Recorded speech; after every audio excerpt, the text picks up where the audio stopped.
From Harry Hurley Way in the world's playground to the broadcast pioneers of Philadelphia Hall of Fame, you're about to find out why Harry Hurley has been named to the Talkers Magazine list of the 100 most important talk show hosts in the nation. Live from the studios of Town Square Media in Northfield, it's Hurley in the Morning on WPG Talk Radio 95.5 and the WPG Talk Radio app. Thank you. Welcome to the program. 7 minutes past the hour. By the way, on a positive note, and then I'm just going to have a flurry of bad stuff. Oh, my gosh. If you've been up like I have been since 2 o'clock this morning, it doesn't even look like our country. You might be waking up and saying, what? Wait till you hear. But I want to make a brief comment, and it will be ever so brief. That little boy who does the Pledge of Allegiance is now a driver. Just putting everything in perspective. Now, that little voice, by popular demand, has not been touched. I mean, I've had people threaten me. No, don't re-record it. Don't have them do it every year. Now it wouldn't be that little voice. It would be a much deeper voice. I'm trying to remember. I can tell you. Hold on. Let me go into my audio files. I know I recorded it with him. Let me just look up Pledge. Noah first recorded the Pledge of Allegiance on September 29th, 2012. And we re-recorded it on January 6th of 2013. And then we re-recorded it one more time, and it is the one that we do not touch on July 15th, 2013. So just shy of, 10 months, he did it 3 times. And we just knew that the July 15th version was untouchable. And it has played every single day on this program since September 30th of 2012. We have begun the program. Prior to that, we did Red Skelton's version, which is amazing. If Noah Hurley Baker didn't live, we'd still be doing Red Skelton. And it used to play for probably a decade at 12 noon, and it doesn't anymore. I never asked why, but I kind of like that. But I will honor the will of the people, and that will not be touched. Attention, salute. I pledge allegiance That's from my phone. to the flag of the United States of America and to the republic for which it stands, one nation, under God, indivisible, with liberty and justice for all. So Noah was born January 22nd, 2008. And he recorded that on July 15th, 2013. So what would he have been, about almost exactly 4.5. And he's now 16.5. Wow. How did this happen? All right, so I'm minding my own business. It's 2 o'clock in the morning, and the country is on fire. It's hard to believe. And it's always blue states. I'm telling you, they just suck. They suck at governing. I mean, finally, last night, you finally bring in the New York Police Department because Columbia University is private.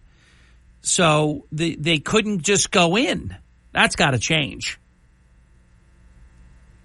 In the interest of public safety, that has to change. And kudos, the New York City Police Department riot brigade took back Hamilton Hall like chiclets.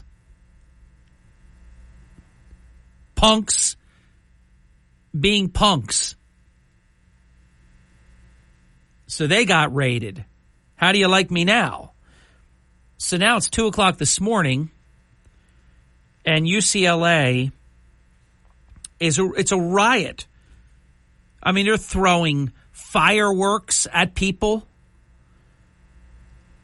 clubbing people with 2x4s and anything they can grab, pepper spray, flash bangs, clubs. And for over 2 hours and 15 minutes, still not a word from that punk Gavin Newsom. Nothing from him. God, this guy thinks he's going to be president. Just blows my mind.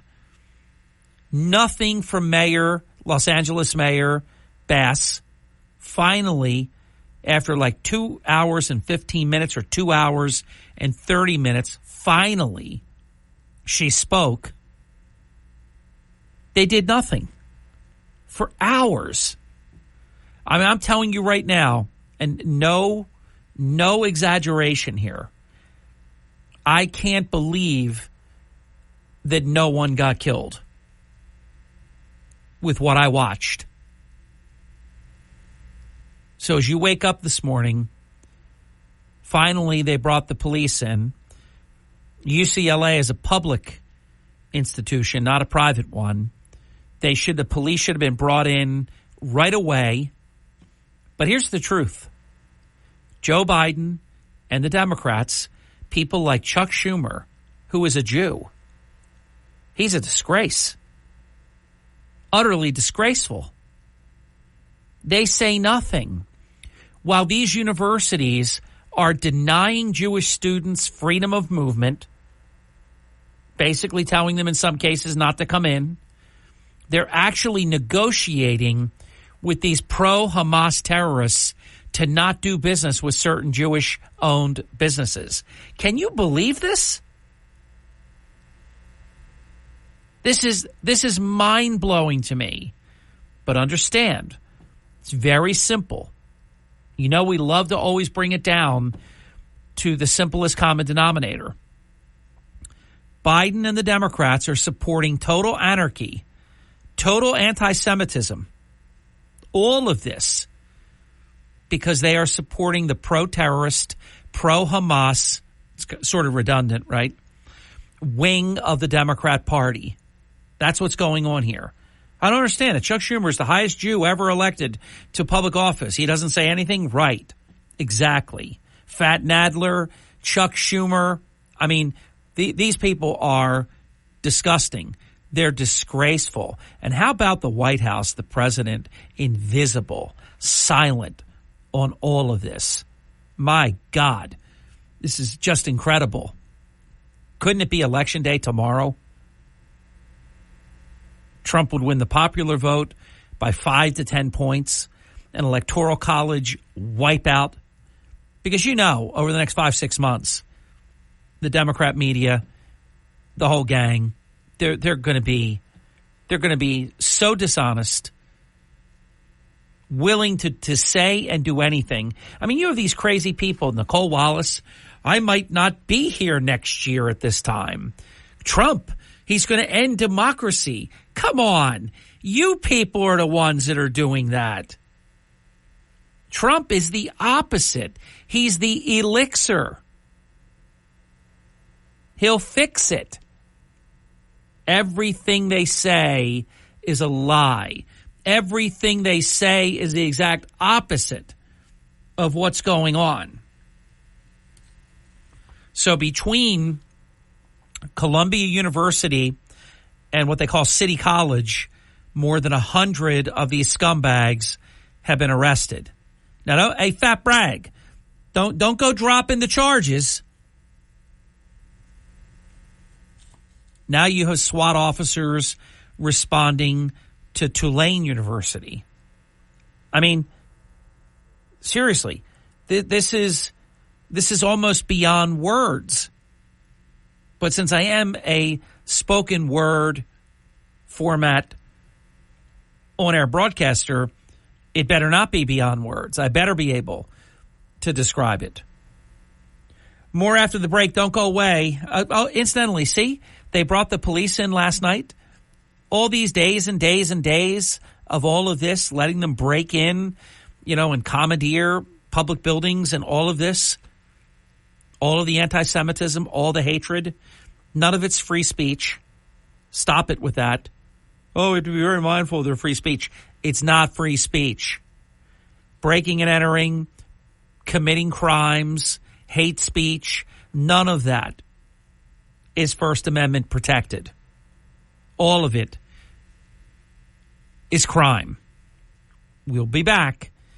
Much more. It is the Hurley in the Morning program. Glad you're with us. People all over the Jersey Shore have found the easiest way to stay connected to South Jersey's talk station. It's the WPG Talk Radio app. Read free, unlimited South Jersey news. Listen to your favorite talk shows. Send us breaking news tips and more. The WPG Talk Radio app is powered by Smokers Haven. You'll find the finest selection of cigars at any of their 5 locations. Stop in and let them help you find the perfect cigar to pair with your life. SmokersHavenNJ.com. Fox News commentary. The FAFSA website is a total disaster and parents and students are left in limbo because of it. I'm Tommy Lahren. More next. Hey, it's Jesse Kelly. Are you still on the fence about owning gold? It's time to pull the trigger with the Oxford Gold Group and buy gold and silver. Nobody can predict the future, but we can't put our head in the sand either. The Oxford Gold Group are the pros. They make owning gold and silver simple and easy to understand. Call Oxford Gold Group right now and you may qualify for up to $10,000 in free precious metals. Call 833-995-GOLD. That's 833-995-GOLD. Leave it to the federal government to botch everything it touches. That's the case for the FAFSA, free application for federal student aid website. Due to a series of technical difficulties and government bureaucrat incompetence, prospective college students and their families have been left in a lurch waiting to see how much federal student aid they qualify for. Applicants were supposed to have access to the new form in January, but technical issues delayed that. Schools were supposed to get the info at the end of January, but that was pushed to mid-March, and now the forms have processing issues to boot. What a mess. The head of the FAFSA office announced he would step down, but more needs to be done. College admissions are stressful enough without the Department of Education fumbling one of its most important jobs. College is also expensive enough without having to deal with government BS. This should be a national outrage, and I'm really shocked it hasn't gotten more attention. I'm Tommy Lahren, and you can watch my show, Tommy Lahren is Fearless, at Outkick.com. Listen at home or in the office on your smart speaker. Just say, play WPG. You're waking up with Hurley in the morning. Ocean City. EHD. Brigantine. Mays Landing. WPG Talk Radio 95.5. Thank you. I'm about to advocate something that you have never heard me do in almost 32 years. The reason you've never heard me do it is because I know for a fact that I've never done it. But I'm going to do it now, and I'm going to explain why I'm doing this now. I have always operated under the philosophy that we have only one president at a time. I've always acknowledged the other side doesn't. I've always acknowledged when the election is over, and even if I don't like the result, I've always accepted the result. Hasn't stopped me from criticizing once the occupant begins to govern. If I have disagreement, we air it, but I've always accepted the results of elections. The other side doesn't. They lie and say the other side doesn't, but they're the ones who don't. Hillary Clinton, what's-her-face in Georgia, Stacey Abrams. I love it. She lost by a lot, and they always say Stacey almost Governor Abrams. I tell you, I'd love to lose as bad as they lose, and they get called winners. And when they win, they're real winners. And then when they lose, they're still winners. It's maddening. But I've always operated under the philosophy that we only have one president at a time, and I've honored that. Well, guess what? That ends now. I'm encouraging President Trump to become our shadow president. Joe Biden doesn't speak. Do you realize he hasn't spoken other than that one gaffe where he basically had a, Charleston moment when they lied about Trump when he said there's good people on both sides? They completely lied about him and made that famous. Here Biden did do it. And nothing. Crickets. That's the only thing he has said about all these violent protests. But yet they have so much. He ran for office because of January 6th and blah, blah, blah, blah, and things like that. Bull. No, you didn't. Nah, you didn't run because of stuff like that. Summer of love and all that. You guys were the summer of love. They encouraged the violence. They paid for the violence. They paid to bail out the violent people from jail so that they could go do more of their violence. You see, they don't care if they get people killed. Again, what they accuse Trump of, they're actually guilty of it. So I hereby encourage President Trump to become our shadow president. He's already commented about the riots at UCLA. Joe Biden's still sleeping right now. You realize I don't think he gets up until like 11 o'clock. I am literally up about 9 hours working before he gets up. They schedule nothing for him before 11 o'clock. And by the way, I don't know, and he's older, so the compressions probably last longer than if you were younger and your skin was more elastic, more pliable. And I'm not being, off-putting, but Biden at 11 o'clock in the morning, he's got the big, deep CPAP marks on both sides of his face. I don't know how many hours or whatever that takes to go away, but what I'm trying to say is if he got up at a reasonable hour, he wouldn't have any face strap marks. But we basically have a president that works a couple of hours a day, then they put a lid on the White House, and then I think it's Friday at noon, something like that. I'll tell you, I would love to have his schedule. I would be bored. Isn't that crazy? I mean, your hair should be falling out in that job. It's so busy. This guy, he doesn't even know what's going on. I guarantee you he's sleeping right now. They have been warring at UCLA and elsewhere. Violent riots, anarchy, beyond January 6th.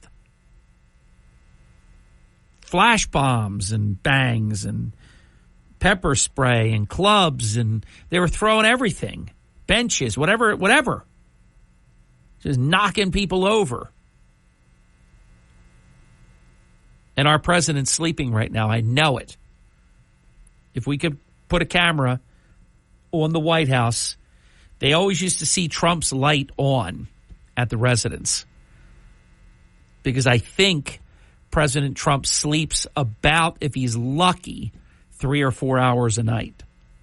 Still. And he's always done that. He's always working. Biden is rarely, I want to say never, but that would be a lie, rarely ever working. So let me say it one more time. I encourage President Trump to become America's shadow president. Start to govern. And honestly, I'm serious about this. The media they'll be apoplectic. But name your VP. Don't wait. Name all the cabinet people right now and send them all out. You know, this would be a great opportunity to say, look, they're trying to jail me. They're locking me up, Monday, Tuesday, Thursday, Friday from early in the morning until, well into the 4 o'clock hour every single day. By the way, I do win. I told you that scumbag Judge Merchan would approve President Trump to go to his son Barron's high school graduation. Just understand when I say it, it's going to happen, because I don't say things that I don't know unless I tell you that it's a wild prediction and I don't know how it's going to go. But, let me share with you what I think. I don't want to have it both ways, but I don't ever make wild predictions when I don't have enough information. I mean, I wrote an article this morning. I know exactly who the person is.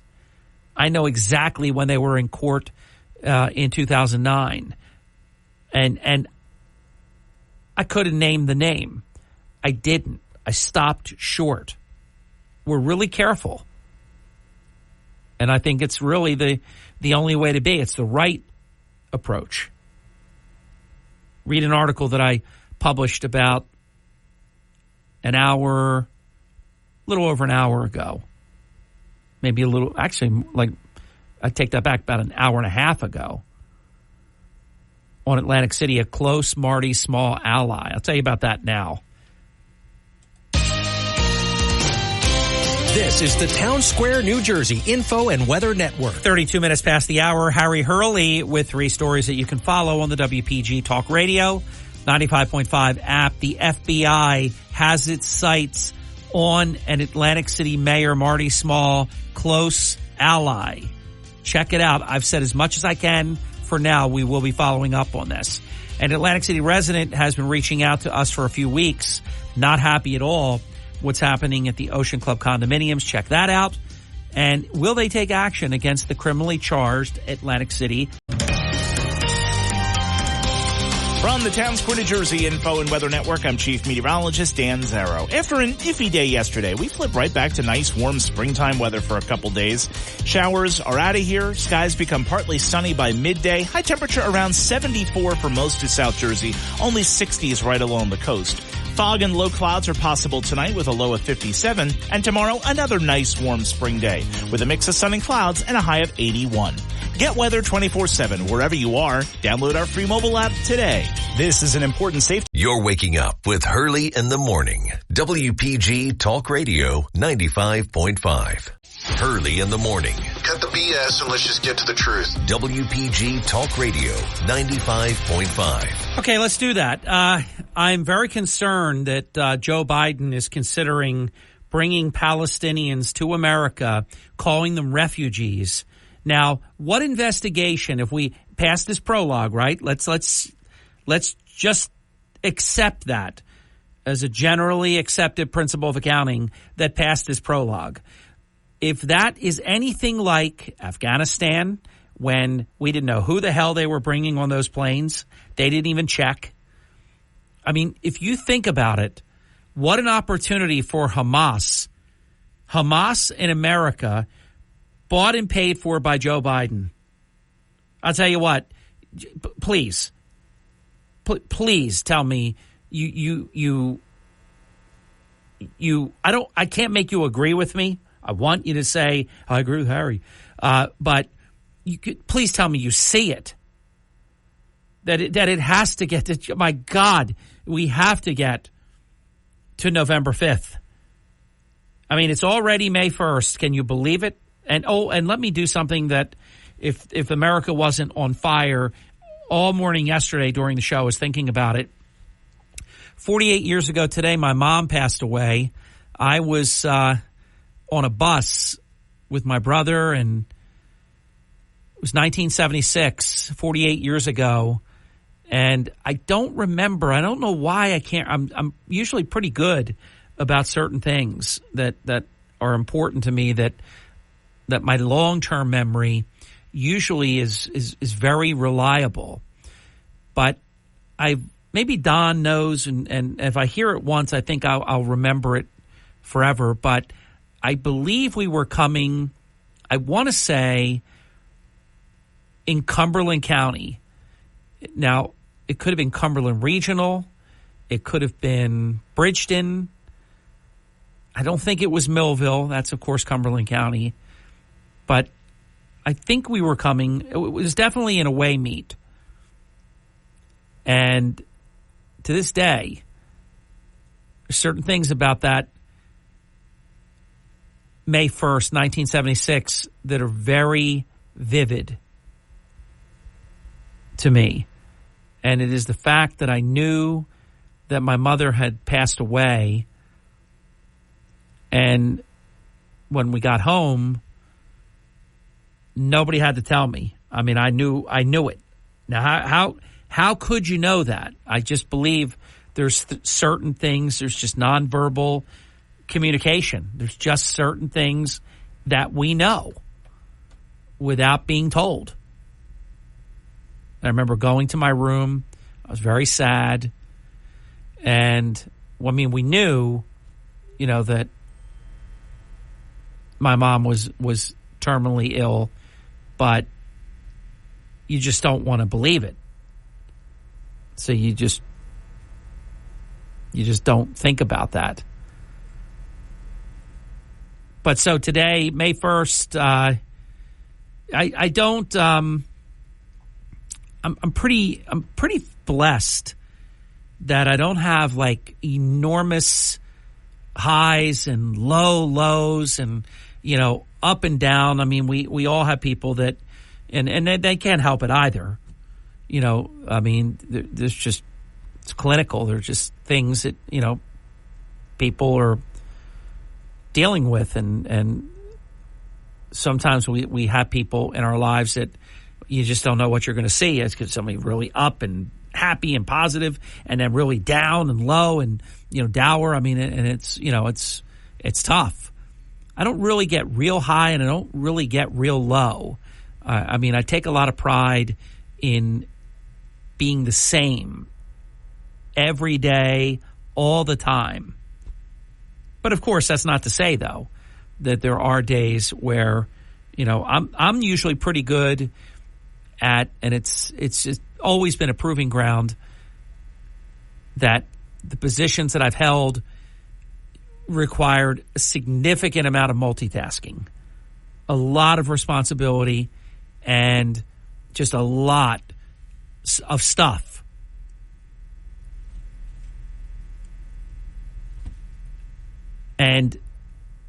But I will tell you that even in my position, there's only so much you can take. And then one more thing, and you've just had it.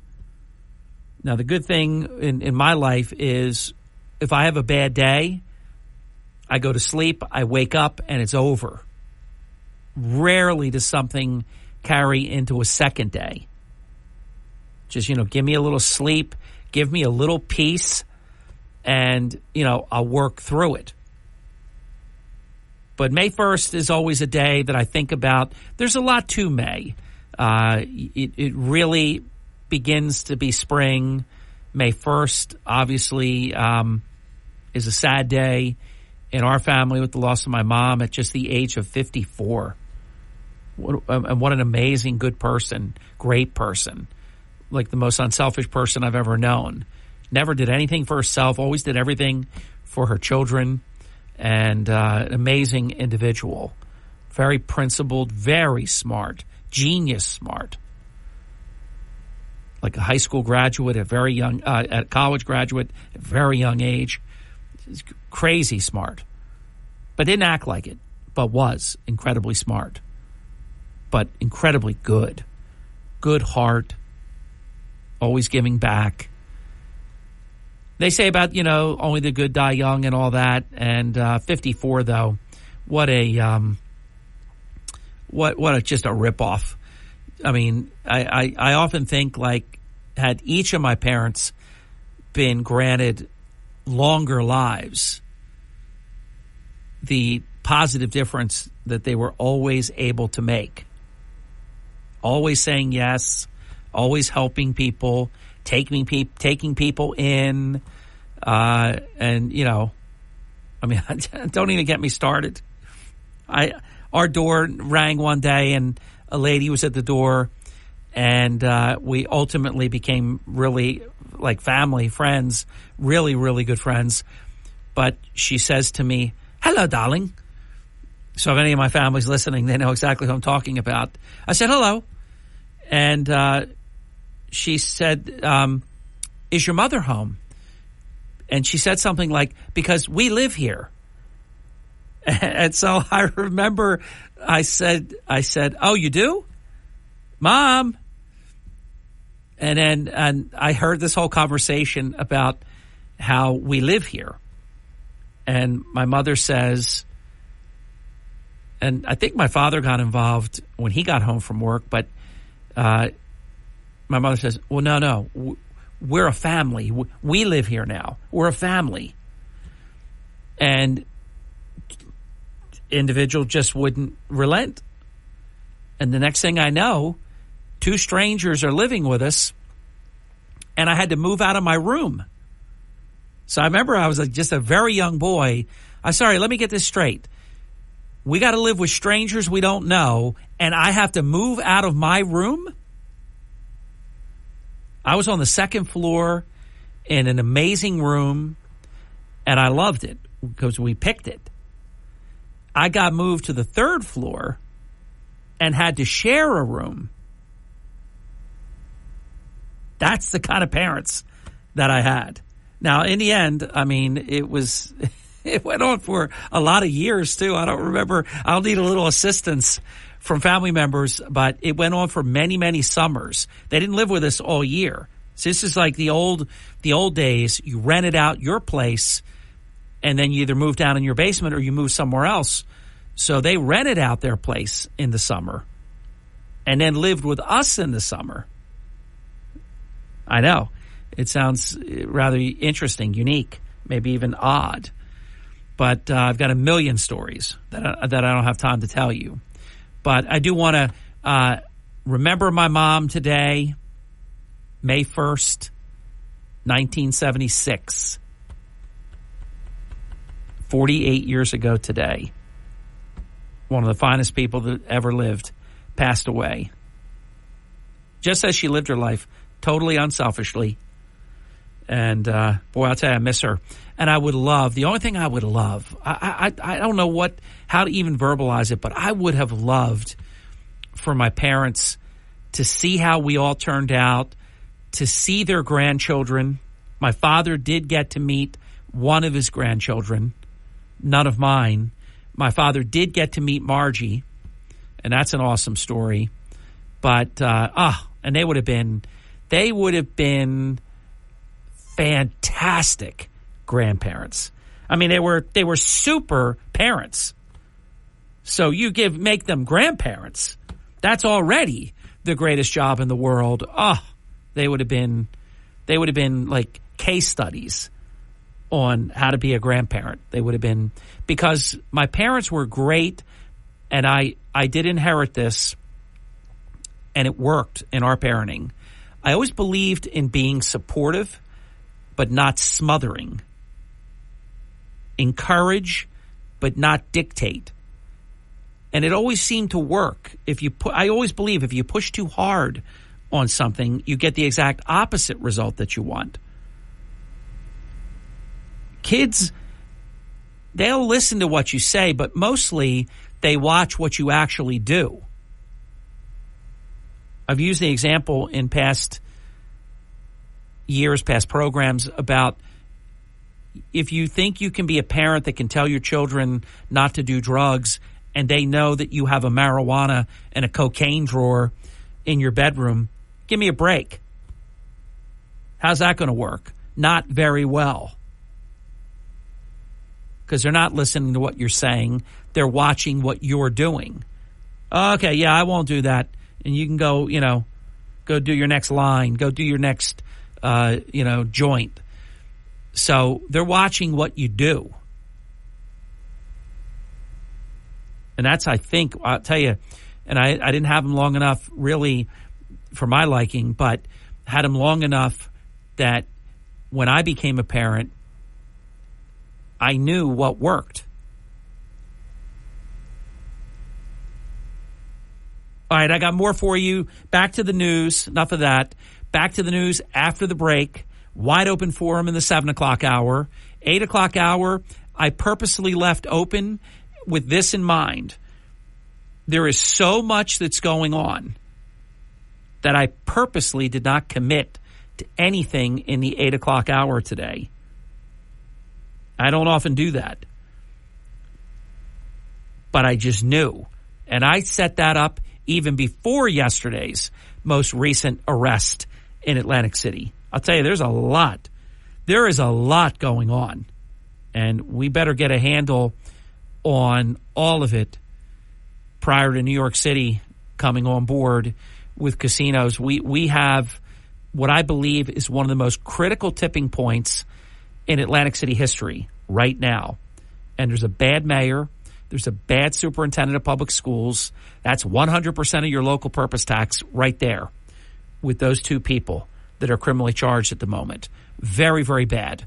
I mean, I'll tell you, Atlantic City, there is so much good that can be done, but Marty Small's got to go. Atlantic City, you've got to do – he's not going anywhere on his own. You've got to take care of business next year because it can't continue. Hiring criminals and everything that's going on, you can't have it. You cannot have this any longer. This is a freak show, and it must come to a close. I'm fairly confident that it will, but it really does require the citizens to engage. It doesn't happen through talking about it. It happens through effectuating positive change. It's got to be done. Atlantic City has had these tipping points before, and Atlantic City always comes through. I'm very optimistic, more so than I should be probably, just because I know that Atlantic City always pulls through in the end. But some changes have to be made. You're waking up with Hurley in the morning. Established, reputable. WPG Talk Radio 95.5. WPG Talk Radio 95.5. For complete contest rules, visit WPGTalkRadio.com. You're waking up with Hurley in the morning. Makes me think about things a little bit differently. WPG Talk Radio 95.5. Thank you. That's the goal. I can't believe this hour has just flown by. Let me share with you. I try every single day to share at least one new poll, and not always just the same thing, not just polling a horse race and this and that. Check this one out, and it'll show you how important Biden and the Democrats' pro-terrorist, pro-Hamas wing of the Democrat Party, how important that is to them. Harvard, what's called CAPS, C-A-P-S, Harris poll, not a Republican poll, believe me. 72% of Americans support Israeli action in Rafah. Now, you will hear from all these people, Biden and the rest of the Bidenistas, Schumer and the rest, trashing Israel, Nancy Pelosi calling for Netanyahu to be ousted. I mean, imagine undermining the top leader of a country, a great ally, and undermining him the way that they have. 72% of Americans say that Israel should, quote, move forward with an operation in Rafah to finish the war with Hamas. Just 28% say that Israel should, quote, back off now and allow Hamas to continue running Gaza, end quote. So you understand that this Joe Biden and the Democrats are supporting the pro-terrorist, pro-Hamas wing of the Democrat Party because I guess they feel that they'll win the Democrat states, but they have to win Michigan. They have to win Minnesota. They have to win Nevada. And there's a very good chance they're going to lose all three. I would almost guarantee they're going to lose 2 out of 3. So they are supporting the pro-terrorist, pro-Hamas wing of the Democrat Party which puts them in the 28th percentile. To quote Jack Ciattarelli, who does that? Who says that? That's how in bad shape they are right now. I'll tell you, we have to keep the pedal to the metal for the next 5-6 months. And then on November 5th, we're going, dare I say it this way, we're going to get what we deserve. Now remember, when you get what you deserve, that's not always a pleasant outcome. But what America deserves, we deserve to be energy independent again. We deserve to be a net oil exporter. We deserve to have low inflation. We deserve a paycheck that can actually pay for the basics. We deserve this generation being able to buy a home. We deserve all the things that we had just 3.5 years ago. And I believe we're going to get there. Your calls are next. WPGG Atlantic City, WENJ HD3 Millville, a Town Square media station. Everything you need to know in 6 minutes starts now. From Harry Hurley Way in the world's playground to the broadcast pioneers of Philadelphia Hall of Fame, you're about to find out why Harry Hurley has been named to the Talkers Magazine list of the 100 most important talk show hosts in the nation. Live from the studios of Town Square Media in Northfield, it's Hurley in the Morning on WPG Talk Radio 95.5 and the WPG Talk Radio app. Thank you very much. 7 minutes past the hour. Some of the best times that I've ever had on air anywhere, here, nationally, live remotes, wherever we are. Some of the most fun I've ever had is, and best times we've ever had, is our open forum here on the program, which I think we have coined the market. It's terrific. 609-407-1450, an open phone line, 609-407-1450. Yeah, I got a lot of comments I have to respond to where people had said, I didn't think about that before, when you said Joe Biden and the Democrats are supporting the pro-terrorist, pro-Hamas wing of their Democrat Party. Well, remember, there's nothing original to what I do. I just make observations. If you look, and sometimes you have to look at things carefully from maybe a different perspective, because you could look past it. You say, hey, wait a minute, yeah, they're trashing Israel. They're pro-Hamas. Why would that be? And then it's very simple. It's like breadcrumbs. It just leads you to, oh, that's right. They need to win Michigan. They need to win Minnesota. They need to win this one. They need to win that one. They need, and keep in mind, I'm a firm believer that when you try to please everyone, you please no one. Because these same people that Biden is curry favoring to, these terrorists, they chant Genocide Joe. They can't stand him. They, even with his anti-Israel administration, they still believe that he's too supportive of Israel. And then, if you're on the other side, you say, wow, he's not supportive enough. So it's vintage Joe Biden. He comes up wanting every single time. 609-407-1450, an open phone line. Welcome to Hurley in the Morning. Glad you called. You're on the air. Good morning, Harry. It's a great day in the city of Brigantine. Great. Do you know how many Russians Vladimir Zelensky has killed? Because I do. Well, here's the thing, though. Be careful with that, though, because it's like believing Hamas. The Democrat media, Biden, Karine Jean-Pierre, Kamala Harris, the whole gang, they all quote numbers from Hamas. So if you say you know the number of Russians killed by Ukraine, who is the author of those numbers? Russia? Or is the author someone objective?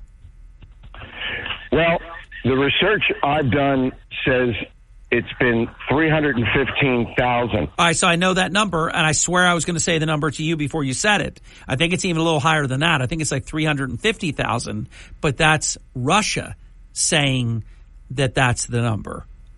Well, that was as of December, and remember, we also know that Russia is now using like 60-year-old people to fight because they've killed off all the young men. Oh yeah, they've emptied the prisons. I mean, Ukraine. Hey, listen. I think you already know this, but I've learned it from John Zarek up close and personal. You know, John's spent time very, very close to this war. Ukrainians are very effective at killing Russians. Okay. So we have 3,100 Palestinians killed by Benjamin Netanyahu. Yeah. The way they're laying it out. And that's Hamas saying that, so it's less. Okay. But you have people calling for Netanyahu to be thrown out, but not Zelensky. There you go. He's killed 10 times at more least. people. Yeah. Okay? Yeah. Now... Sounds a little like anti-Semitism to me. Well, just a little bit. Just a little bit. Yeah. Okay.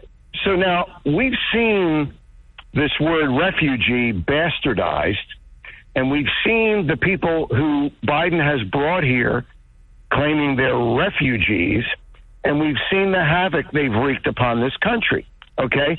Now, what do you think is going to happen when you bring in quote, refugees from a Muslim nation, a Muslim country, whatever you want to call it, Arab Muslims, radical Islamists? What do you think is going to happen when you bring those, quote, refugees to this country? And what Biden's going to try to do, and Mark Levin mentioned this, he calls Dearbornistan. Yeah.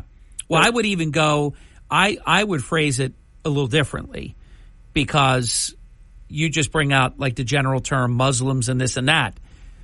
If you bring Palestinian refugees to America, I don't know what the percentage is going to be, but it would probably be a pretty healthy percentage, because Hamas controls everything. They control who gets the food. They control any aid that comes in whatsoever. They control all the money. They control if you can have water. They can turn it off. If you can have food, they can tighten that spigot off.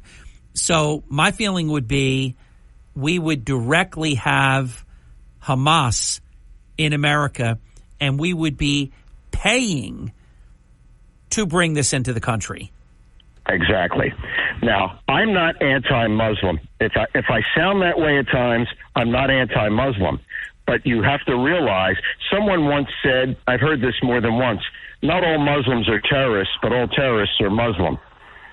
From what we've seen, it just appears to be that way, doesn't it? Now, I don't have anything against Muslims, but do you think this is the time in this country's history, with everything that we've been through over the past several years, with all of these illegals coming in, is this the time to bring in hundreds of thousands of people from an Arab Muslim area? Now, Andy, I swear it's starting to feel like Biden knows it's over. I think he got a really good taste of it at the White House Correspondents' Dinner. That everybody that I've talked to, and I've talked to people that were there, they said the whole mood in the room was, this is Joe's last White House Correspondents' Dinner, so we want to make it special. He looks like someone that knows it's over in a few months, and he is going to try to change America as much and as quickly as he can. What do you think of my theory? Well, you and I have talked about this a number of times, that really the most dangerous time is when Biden loses, and those 2 months between the election and January, where he can sign executive orders, he can fundamentally transform this country and do it permanently. No, not permanently, because when Trump gets in, he'll undo every one of those executive orders. He can only attempt to. He won't be able to do. I agree with you. It's a dangerous time, but he cannot permanently change anything between November 5th and January 20th, because there'll be no legislation that would actually become law, in my opinion, at that point, because it would just get blocked. You'd have filibuster in the Senate. The House can block it. although it's getting closer and closer that Republican seat went Democrat in New York. I knew it would. Sanchez just gave that, and the Republicans should have just kept him. I don't even want to get into that right now. Remember, Democrats don't get rid of anybody. Menendez stays. They don't get rid of anybody. Republicans get rid of that goofy Sanchez. Instead of just letting him stay, he voted the right way 100% of the time. He wouldn't win the next time. He'd be gone. But, of course, they always do it wrong. So, anyhow, I only bring that up because the margins are so close. And in the lame duck session, it might be a one-vote difference between Republicans and Democrats. But Biden, if he loses, and I believe he will lose, he won't be able to do that much in those few months. Well, Harry, I think our country is fundamentally transformed permanently already because of the millions of illegals you have here. I mean, it's never going to be the America that you and I grew up in. Now, as far as Hamas, okay, so the Muslim Brotherhood is Hamas, and we've talked about this before, the ways that they're going to destroy this country, 1, by the wombs of our women, 2, by immigration, and 3, by using your own rights and freedoms against you. And look at what's happening on the college campuses. You couldn't do what these people are doing in Muslim countries, but they're doing it here because they know that our freedoms protect them to say intifada and from the river to the sea and death to America and death to the Jews and call for a genocide. Right, even though all of that is not free speech. And all these people that were protesting on these colleges are criminals. And once they broke into buildings like Hamilton Hall and renamed it Heinz Hall, and once they did all this stuff, they should have been locked up immediately. Finally, Columbia, because they're private, they allowed the NYPD to come in. The New York City Police Department came in, and I mean, they took care of business. They arrested 100 people from Columbia and City College, took total control back of the university, and none of this. And, of course, we have a president who's never spoken out. I mean, the country's on fire. You have schools all over the country. I'll name a few. USC earlier in the week, total anarchy. Columbia, we mentioned. City College, NYU, Tulane. Last night, UCLA, from 2 a.m., and I was awake for it, until hours later, finally, they allowed the police to come on and take care of it. There was absolute rioting and anarchy.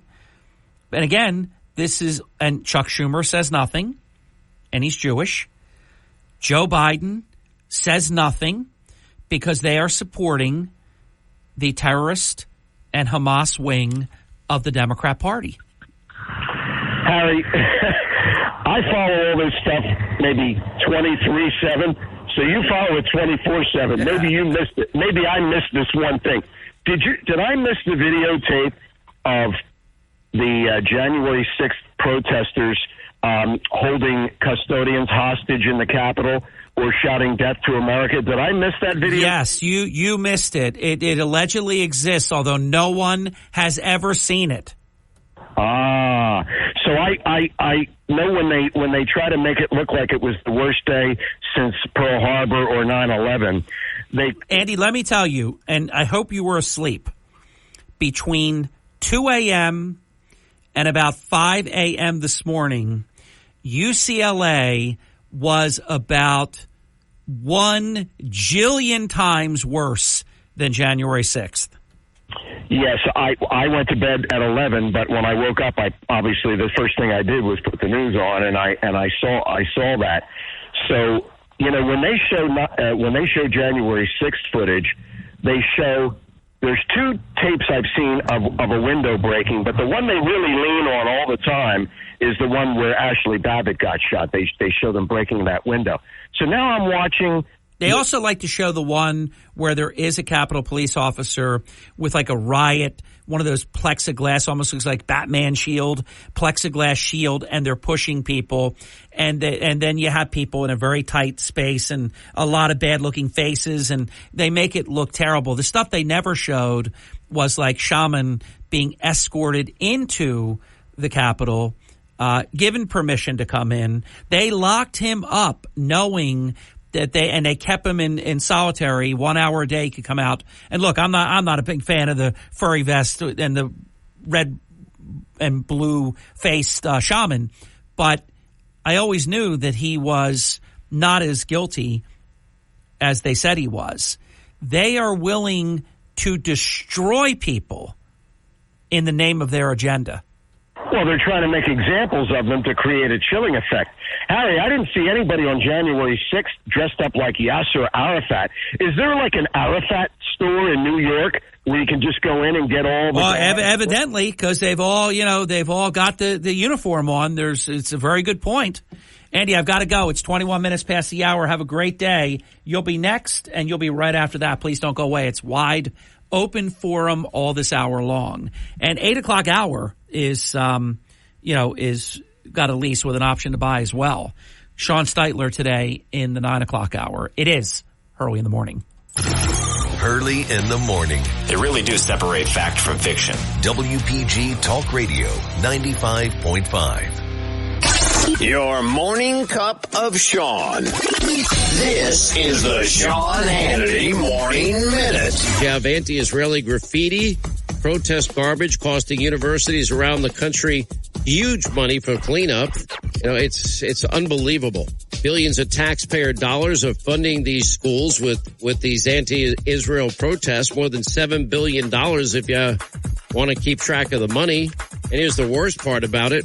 Biden defying the U.S. Supreme Court and giving student loan forgiveness. Ultimately, probably most of these students that you're watching on television, that are doing their best to look like they're, in Gaza themselves and dressing in Gaza garb, if you will, and that will probably end up paying the bill for all of their student loan forgiveness. The conservative underground meets later today on the Sean Hannity Show.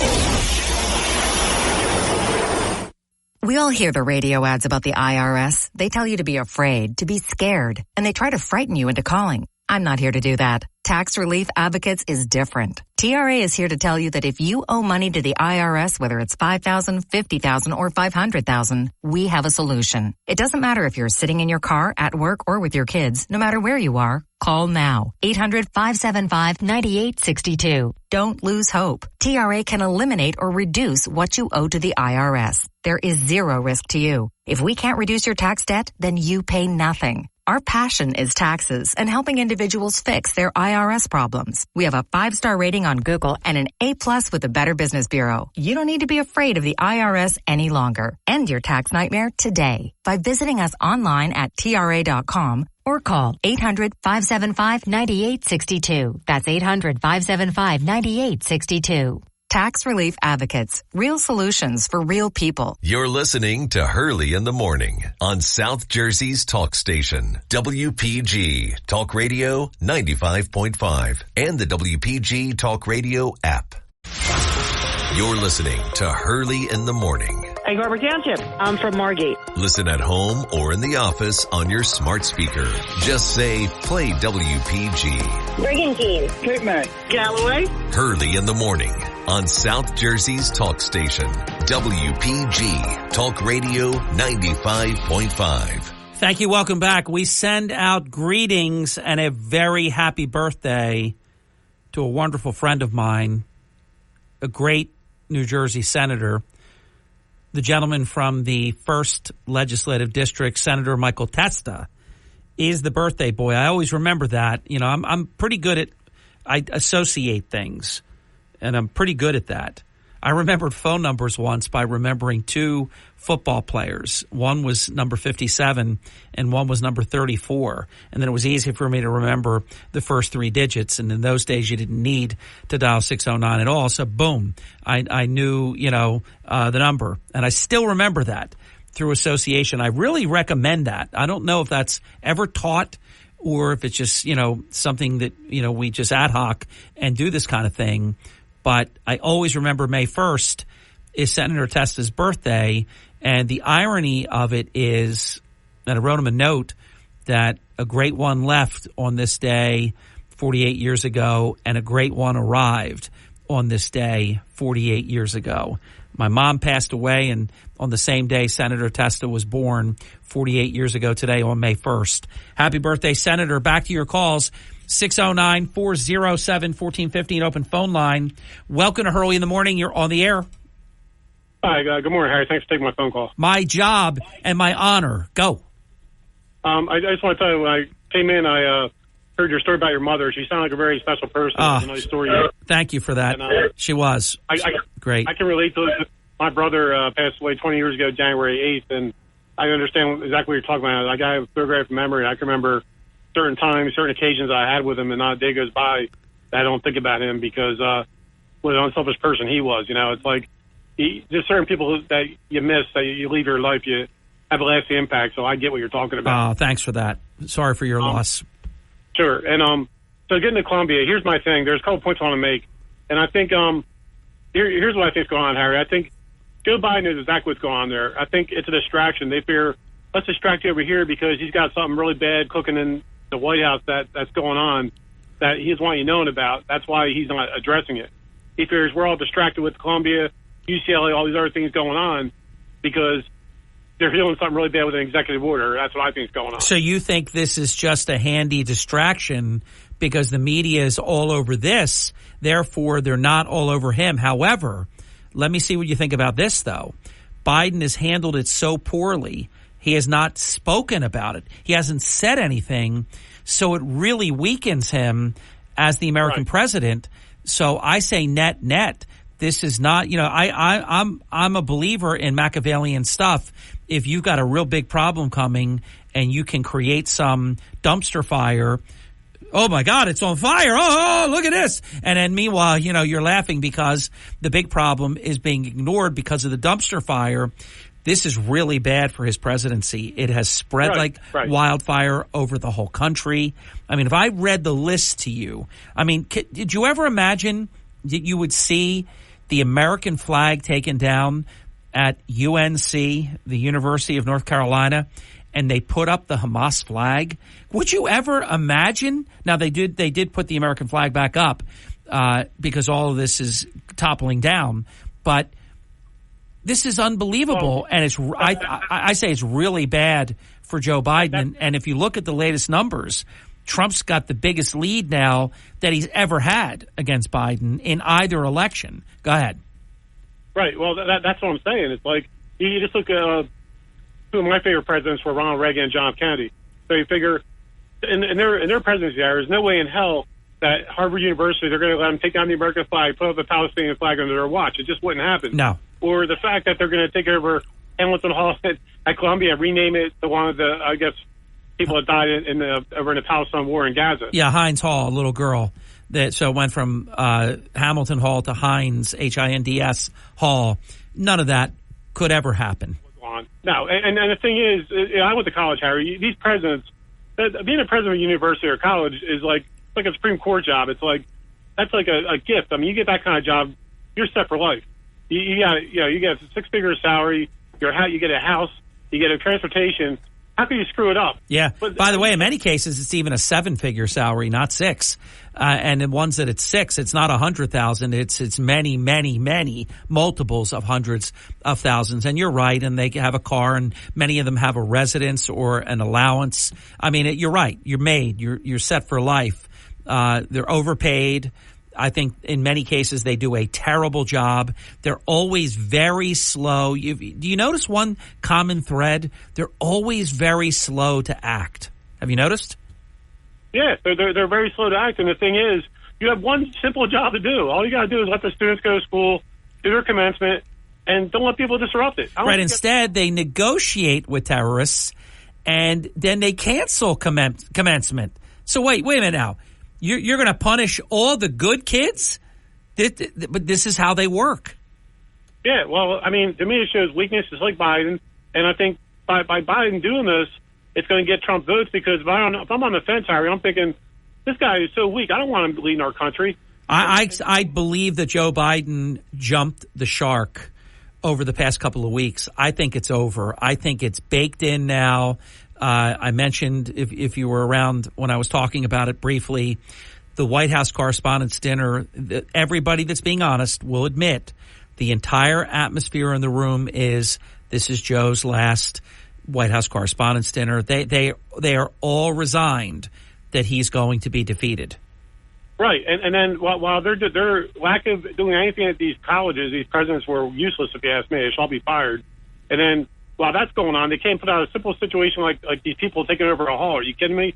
And then, and by the way, when they finally Columbia University allowed the New York City Police Department to come in, they arrested 100 people between Columbia and City College, and they got it back lickety-split. Nothing to it. Right. Yeah, because they showed some force and there's respect. I mean, but they don't respect that college. That's the problem. No. And while all this crap is going on, here's the point I'm trying to make. So you got China over, correct me if I'm wrong, in the South China Sea. They're firing water cannons. I believe it was I can't remember which country, but it was a boat that was going too close to where they were. So their Navy vessel started firing water cannons at this vessel. I think it was Portugal, maybe was the country. I can't remember, but my point is, Harry, they're ramping up their Navy.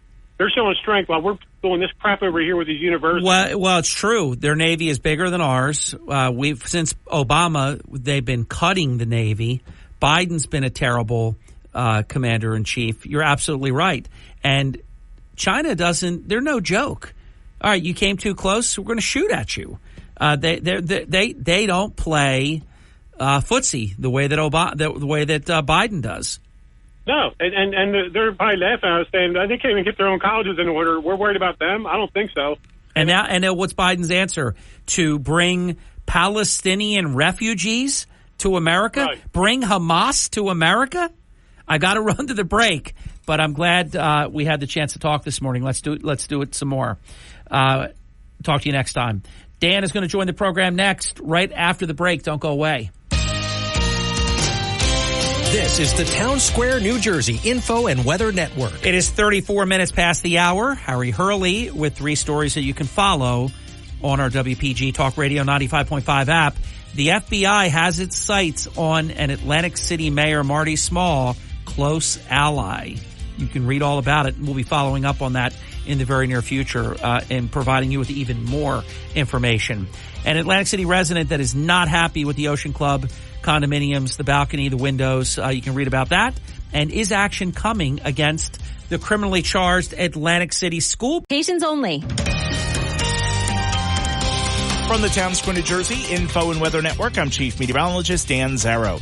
You may or may not want the jacket this morning. Temperatures are in the 50s. It's a little damp and raw in spots where it rained overnight. Skies will become partly sunny by lunchtime today. High temperature around 74. Only 60s along the immediate coast, but really turning into a nice day. Fog and low clouds possible tonight, low 57. Nice and warm and dry tomorrow. Sun and clouds, high 81. Get weather 24/7 wherever you are. Download our free mobile app today. Proton Therapy Enable our skill and tell your smart speaker, play WPG. Starting your day the right way with Hurley in the morning. We need to just listen to the facts. WPG Talk Radio 95.5. Thank you. Welcome back. It's 40 minutes past the hour. Wide open forum until the top of the hour, 609-407-1450. And we do have open phone lines. I hope you'll check in. Good morning, Dan. I believe it was Andy with a brilliant observation. Not only was it like the January 6th when they were breaking the windows, it was exactly like it. Yes. The alternate hammer, the hammer hits, the other guy hits, the other guy hits. It was exact. So, and then when the lines were being breached and they were going after the cops, it was the same thing, how they would go over the rail and point the fingers in the face. And they were covered, their faces were covered.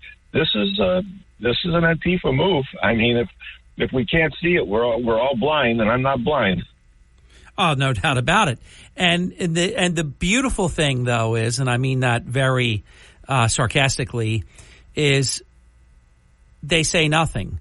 The same people who worship January 6th as their Independence Day say nothing about what's been going on.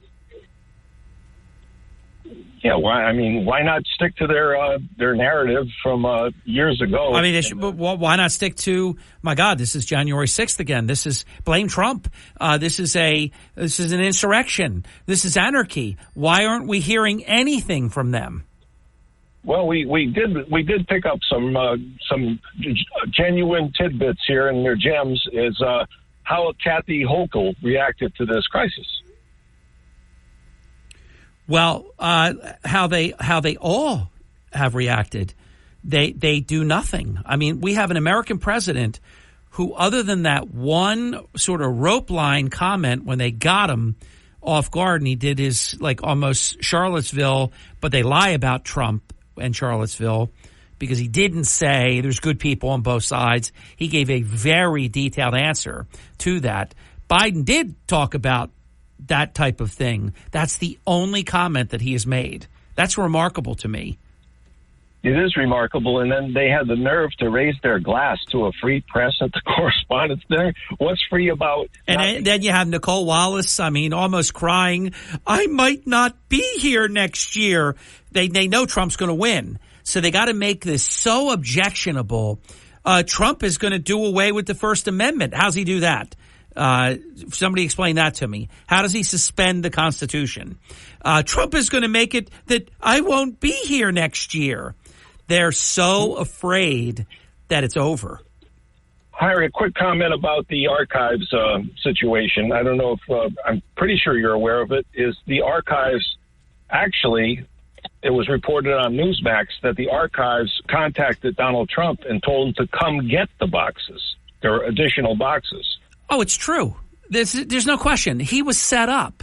There's no doubt about it. The whole thing is a setup on the archive, Jack Smith side of the equation, on the other stuff, insurrection, on all. And he's not charged with insurrection, but you know what I mean. The other charges, obviously, Bragg, that is a complete nothing burger. There's nothing, everything they're doing right now. And by the way, any other judge in the history of the country, other than Merchan and Democrats like him, would have already ended the trial. There is no crime. So if you called for a motion for summary judgment, a judge would just end the trial. They're saying he's guilty of these things that even if he is guilty of them, they're not crimes.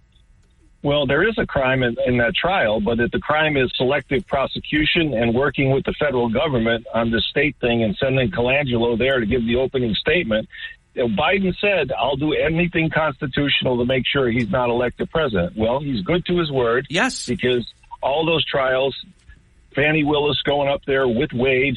Wade had the temerity to have bill Georgia for the transportation. Then he bills the American taxpayer for the 16 hours. And I guess you're not going to 16 hours. What are you going to talk about? The Atlanta Falcons? Every single one of them has a direct nexus to the Biden White House, Biden DOJ. It's all coordinated, and it's not going to work. Trump is masterfully just having to deal with it, and he's making the best of it. And the net of it's going to be it increases his fundraising, and it will increase his poll numbers. Biden's performance during these college insurrections has been abominable. He'll be even lower than he already is, which is the lowest in Gallup recorded history for the presidency. Joe Biden is the very lowest. Before we run out of time, because I'm supposed to get a break in, but I can push it off a little bit. I want to bring up, because I know you love baseball and you know I love baseball. I am absolutely devastated for Mike Trout. For the fourth consecutive year, he literally is catching the toughest breaks. And he was going gangbusters. He was leading the major leagues tie, actually, with, I want to say, Gunderson from Baltimore. God, I don't even know how I know that. Tom P. is so proud of me right now. Tom P. And Baltimore's beating the Yankees twice in a row. I don't like that, Tom, but there's two more to go. And Baltimore, actually, the first time this year that Yankees have not been in first place. Baltimore has a 1-game lead right now. But Trout had 10 home runs, good OPS, batting average was a little bit down. He was stealing bases. He really was in shape and physically well. And he wrecked his knee now. He's going to have surgery, I believe, tomorrow. Michael Kay said he doesn't think it's a season ender, but obviously he's going to miss a lot of the season. So I just wanted to regale for a moment with you, Dan, and get your take on Mike Trout, future Hall of Famer. None of that is in doubt. For the 4th straight year hit by the injury bug. I think it might be body type. His body type changed a great deal. And when you put on all that muscle, I think you're subject to injuries, and it happens to the guys like Stanton, those big guys. Yeah. By the way, I totally agree with that. But also, let's not forget, he has a congenital serious back issue as well. He does.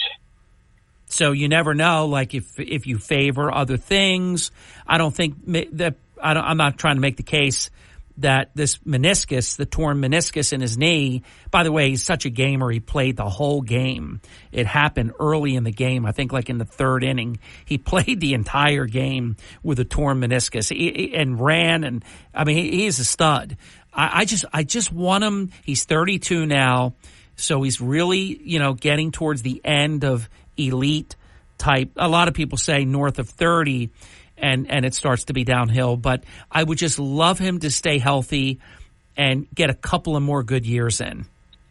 I think that could happen, and he could have a late career. I know Bonds was doing something that he shouldn't have done, but his late career was fabulous. Barry Bonds.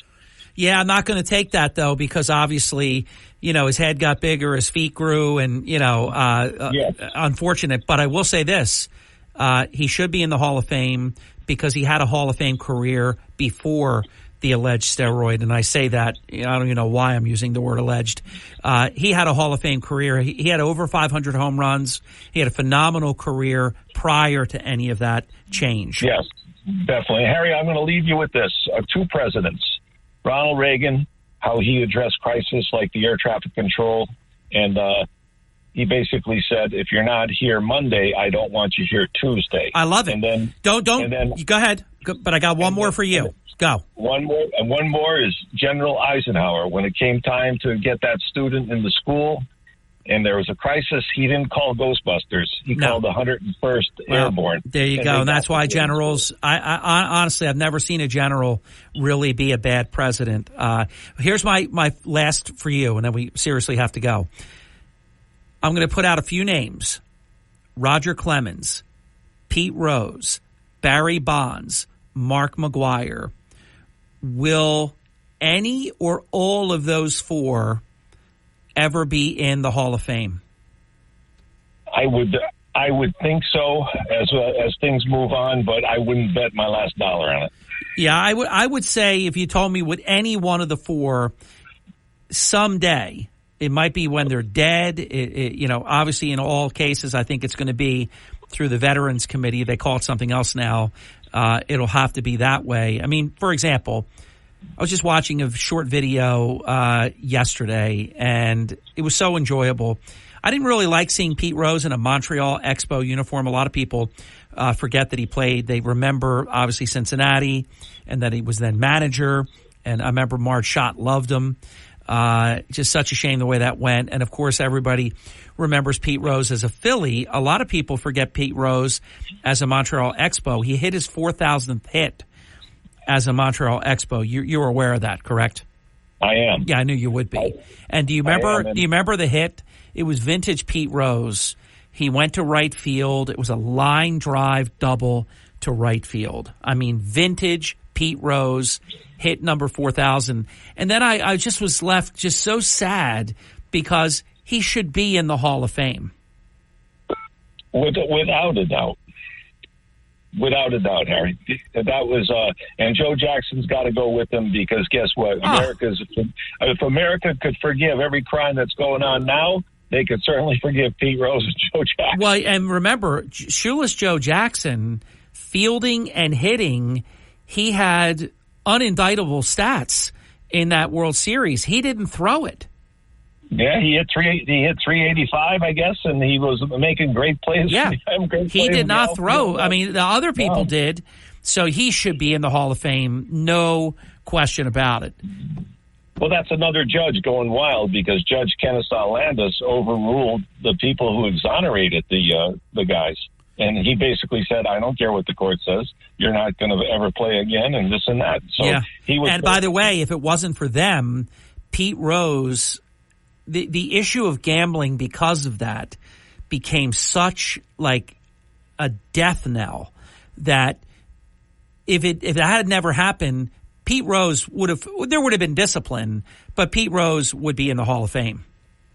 Now the betting lines are on the broadcast, so now they're totally being hypocrites. Major League Baseball. Well, there you go. And another thing too, though, as long as you ultimately get it right, I'm a very forgiving person. Like Reggie Bush, I always felt for a couple $1,000 was just so harshly treated. You know, they've made that all right now. His Heisman has been reinstated. His privileges at the Heisman reinstated. He'll be invited. USC got their version of the Heisman that Bush won back. He got his. That is doing the right thing at the right time. Harry, have a great morning. And for our next press secretary, I want to say, get ready. Have a good day, my friend. Oh, my God, don't wish that on me. Number one, I don't want the pay cut. Number two, oh, my God, you would be putting me into such a meat grinder. Could you imagine me having to be up there at that podium with my book, reading from my book word for word every day of the week? Telling everybody that nobody can keep up with President Trump. We all try. None of us can. Only I wouldn't be lying. She does. Oh, I'll tell you, and that would be true sacrifice for country. Stop doing what I love to do that. Boy, I'll tell you, you got to love your country to say yes and love your president to say yes to that. We'll be back. Don't go away. And as always, don't try this at home. In a world full of fake news, AI, and unverified information on social media, where can you get the latest, most accurate South Jersey news? WPG Talk Radio 95.5 and the WPG Talk Radio app. Don't wait for the newspaper to come in the mail. The WPG Talk Radio app is updated around the clock from New Jersey's largest radio news team. Accurate, dependable, reliable. When you need to know, it's WPG Talk Radio 95.5 and the WPG Talk Radio app. Hurley in the morning. WPG Talk Radio 95.5. Hurley in the morning. Harry Hurley is the only person on the radio who isn't afraid to speak the truth about what's really happening in Atlantic City. WPG Talk Radio 95.5. Guilty as charged. Now, immigration, this is Gallup now. We try to give you at least one new poll every day, not always just the horse race between President Trump and Joe Biden, but other issues. This is Gallup again. And for the third month in a row, immigration is the top issue. Now, in fairness, though, I would look at this differently than it's being reported. 27% said immigration. 18% said the government. 17% said the economy in general. And 13% said inflation. But I would add 17 and 13 because that is the economy. Inflation and the economy in general. So it's 30%. Really, the economy is first. Immigration is a close second. 48% of Republicans mentioned immigration. 25% of independents mentioned immigration. And, of course, just 8% of Democrats mentioned immigration.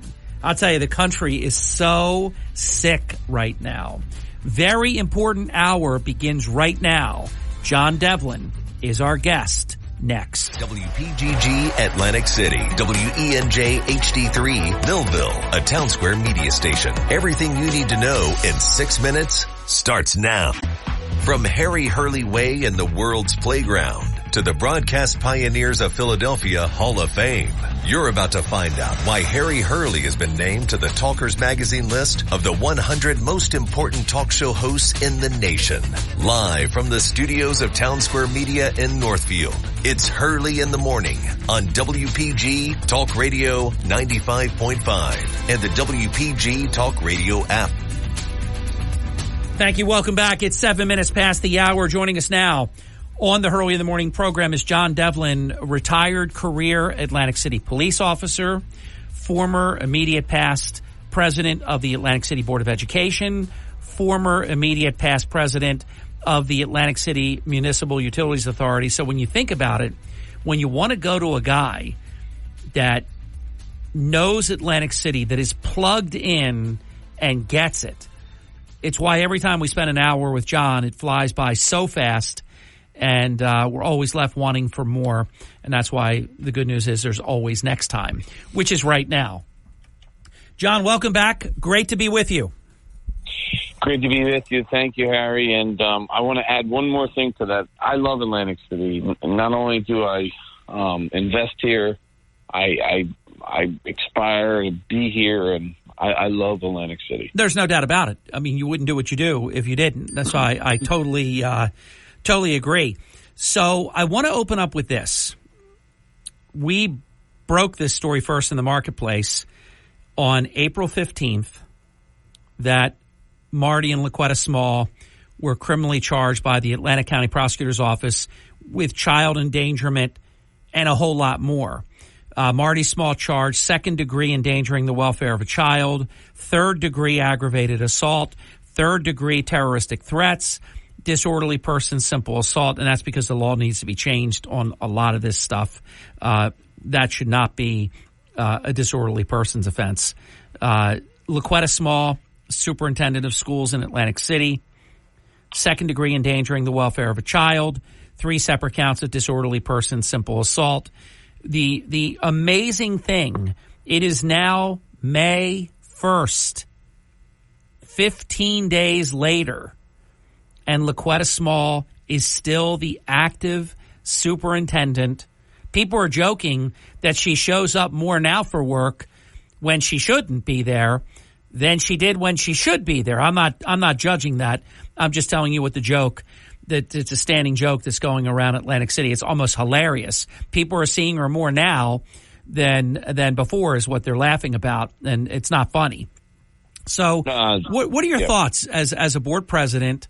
For example, Constance Days Chapman, she was suspended, and I've been told with pay, although they've never revealed that. And I'm not going to quibble about that. I know what I would do, but I'm not even complaining about that or criticizing it. But she was suspended on the very day that the Atlantic County Prosecutor's Office criminally charged her. And for those who don't know, her charges are also just absolutely hideous. Second-degree official misconduct. As you know, John, as a police officer, that is a very serious charge. You're talking 5 years and doing 5 years. That I think at some point, Constance Days Chapman is going to wake up and understand, hey, oh my God, I never did anything like this in my life, and I only did it for them. What am I doing? I mean, that is devastating, that charge. Third-degree hindering apprehension of another, fourth-degree obstruction of justice, disorderly person's failure to report child abuse, which, again, I want the state, I'm begging them, Palestina and them are telling me they're going to do it, begging them, they have to make that something with teeth. You cannot make failing to report child abuse, you cannot make that some kind of petty, disorderly nothing burger. So, John, 15 days plus, I think it's 16 days, Laquetta Small shows up. Hey, look at me. I'm superintendent. Nothing happened here. I'm not charged. I'm not criminally charged. Look at me. I mean, this is crazy, John. I've never heard of it anywhere in America that you can be charged with child abuse and show up to work at a school. Harry, I just got to plagiarize you and saying it's bizarre world. I've never heard, I know of people that have done less or been accused of less and they were automatically suspended. And I mean, Days Chapman should be suing the district to be reinstated because she's being treated disproportionately and differently than LaQuetta Small is being treated. Now, second to that, I'll tell you what I hear. This is what I hear. And my hearing is pretty good. Even though I've worn a headset for 32 years, that's not good for your hearing. So here's what I'm hearing. That there's a meeting tomorrow, correct, John? Regular meeting of the board? Well, there's a budget hearing, but they can discuss new business. Yeah. So there's a meeting tomorrow.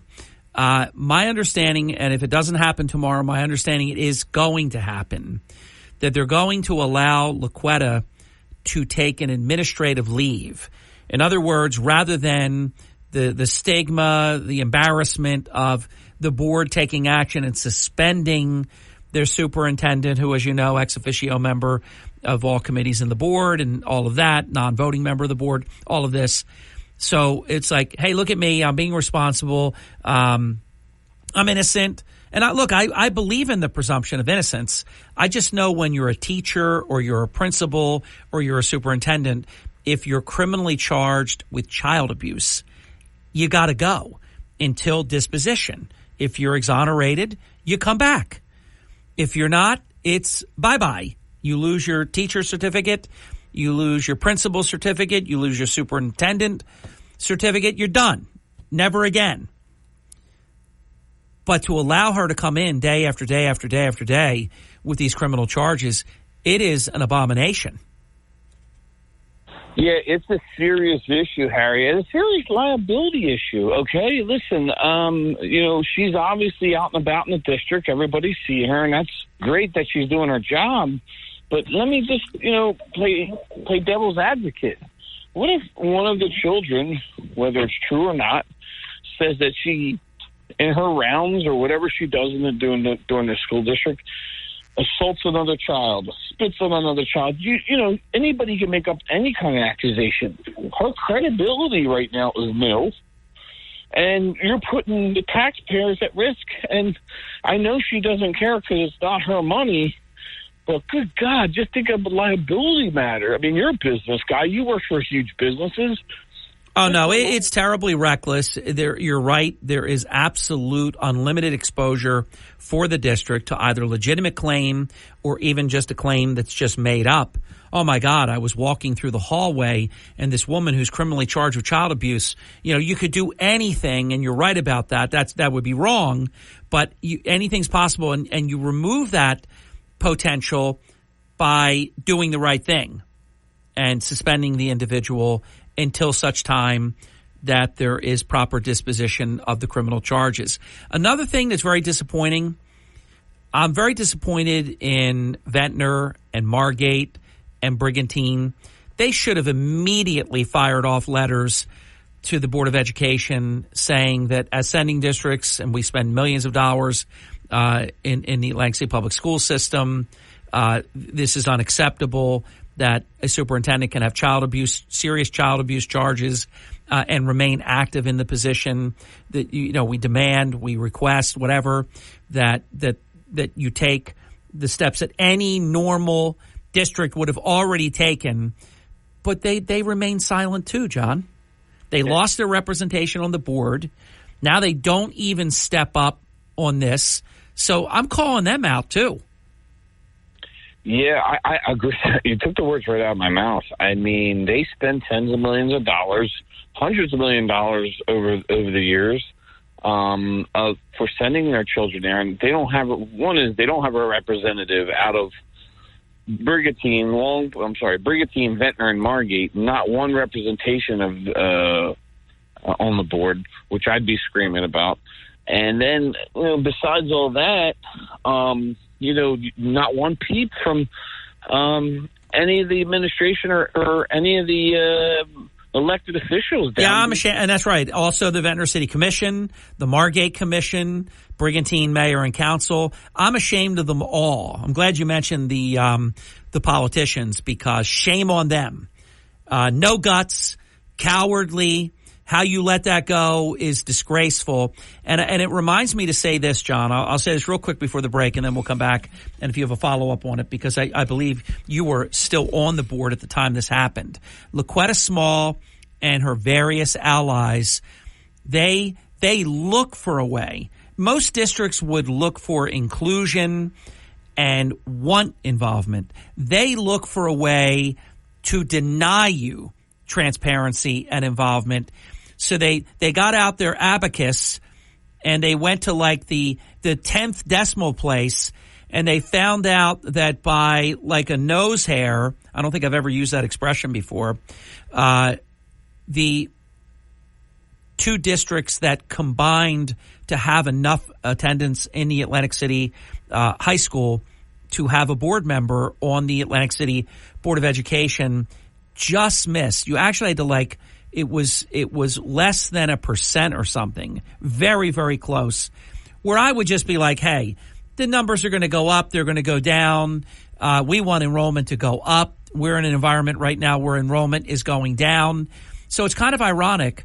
The sending districts lost their representation because Atlantic City Public Schools has failed them. And so they're sending their children to Holy Spirit, to Ocean City. As we know, and you slipped a moment ago, and I almost did, but caught myself. We're so used to Longport also being a sending district, but they're not anymore because Atlantic City failed so terribly. They're now involved with Ocean City and not with Atlantic City. So their failure is the reason why there's not enough population, and they pounced on the opportunity to take the sending district board member away. Disgraceful behavior by disgraceful public employees. Shame on you. We'll be back with John Devlin right after this. You're listening to Hurley in the Morning. We live in a society where everybody is offended. WPG Talk Radio 95.5, South Jersey's talk station. Starting your day the right way with Hurley in the Morning. WPG Talk Radio 95.5 and the WPG Talk Radio app. You're listening to Hurley in the Morning. Under President Biden, America has laid out a welcome mat to illegal immigrants, smugglers, and cartels. WPG Talk Radio 95.5. The border issues are out of control. South Jersey's talk station. And we are also South Jersey's President Trump Wildwood Rally radio station.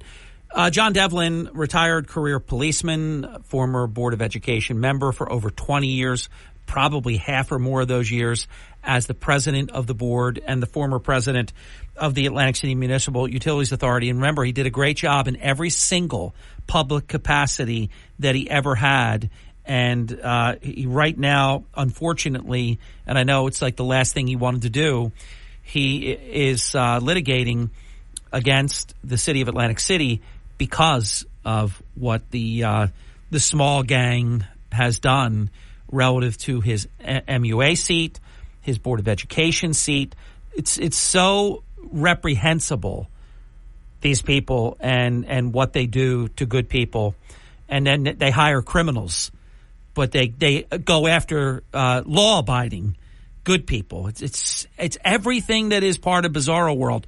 So, John, you were on the board. I want to turn it over to you because, of course, I wrote about it and I've spoken about it on air and committed a whole lot of it to memory. I vividly remember, and they celebrated that because the for those who don't know, the enrollment numbers lag a bit, and there was a concern in the back of my mind. A lot of people, are not going to Atlantic City High School.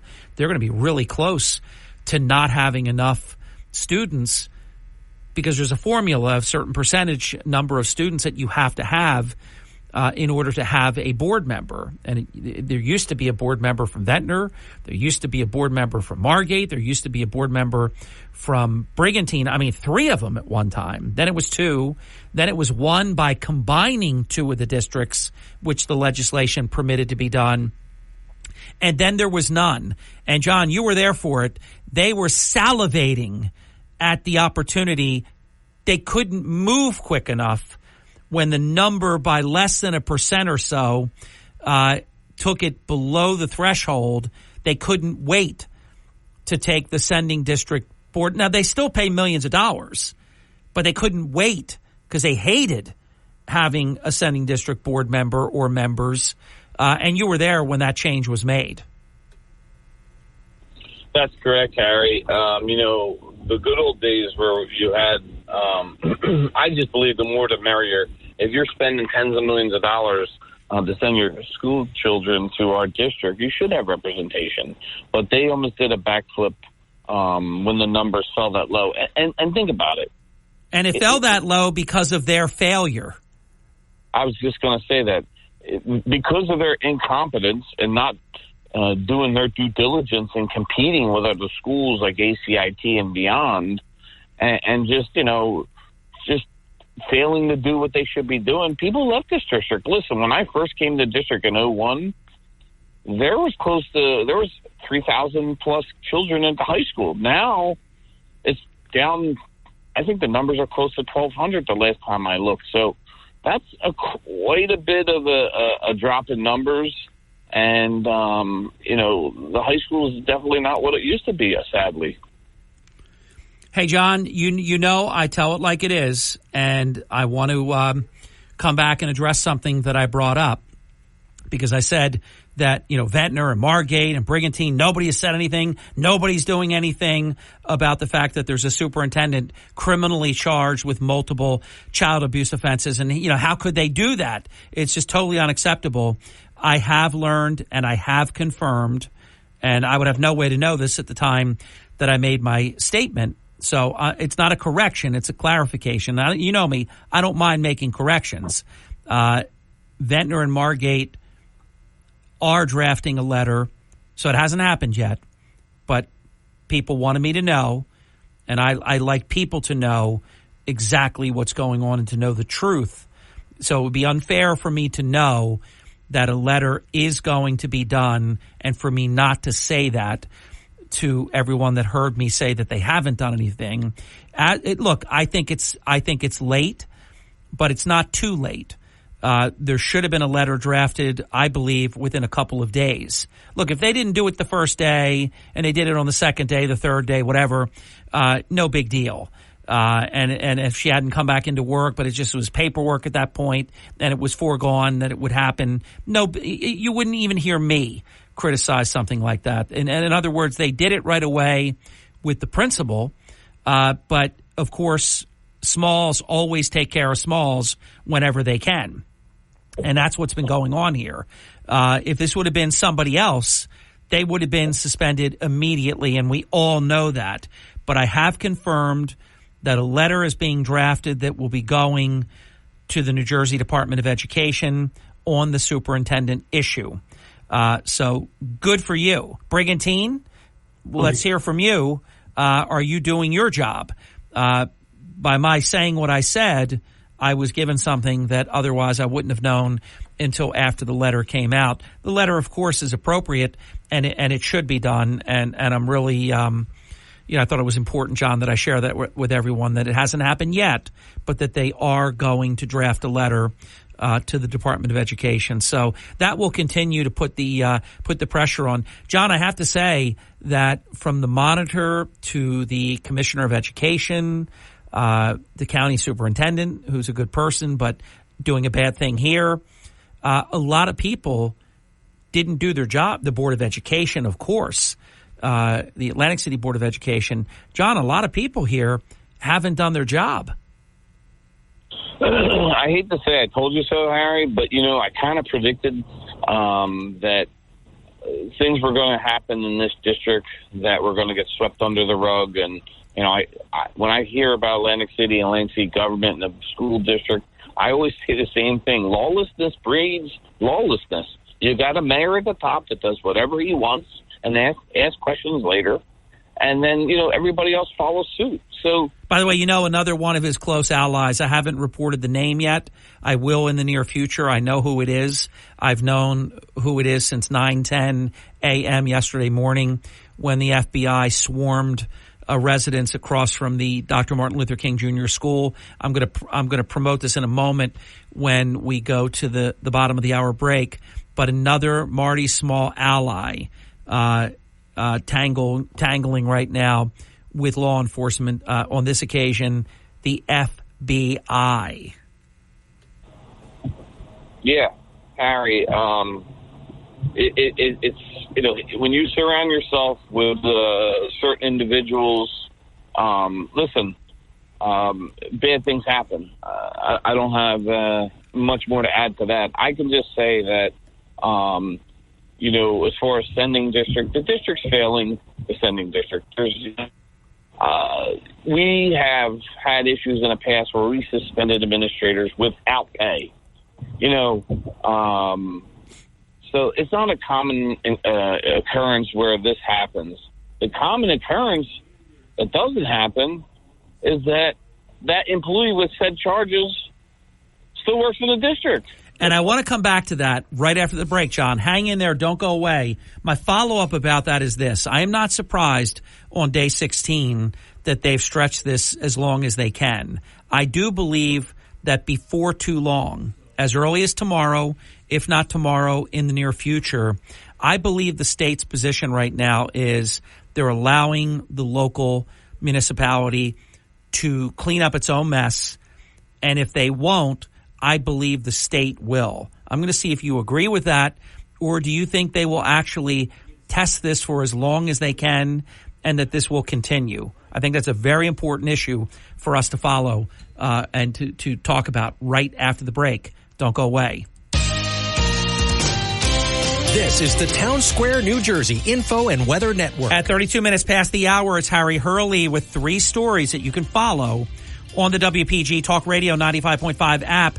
The FBI has its sights on an Atlantic City mayor, Marty Small, very close ally. You can read about that, and we'll be following up on that. There's more that you don't know yet. An Atlantic City resident who is not happy with his balcony setup that's open about an inch or two, can't open his balcony. Now his windows have been screwed shut. He's not happy. You can read about that. John.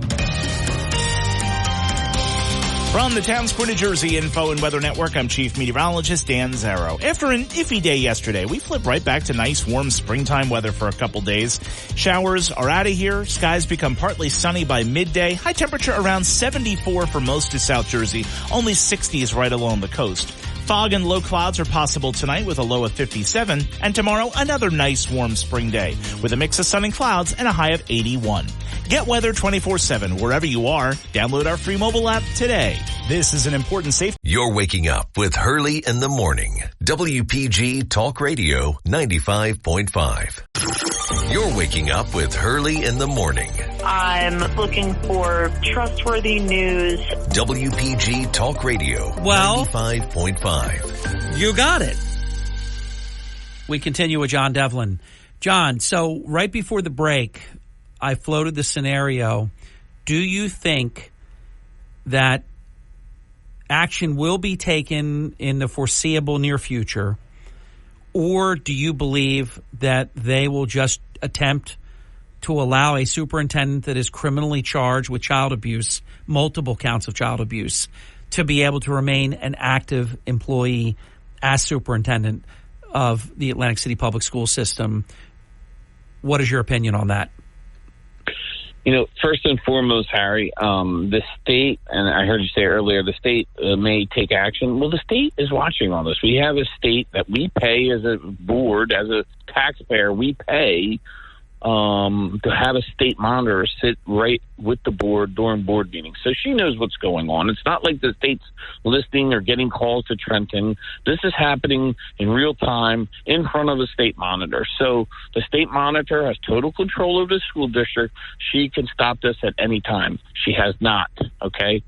So moving forward to your question, I'm going to say something unprecedented in the history of Atlantic City School District. Is going to happen.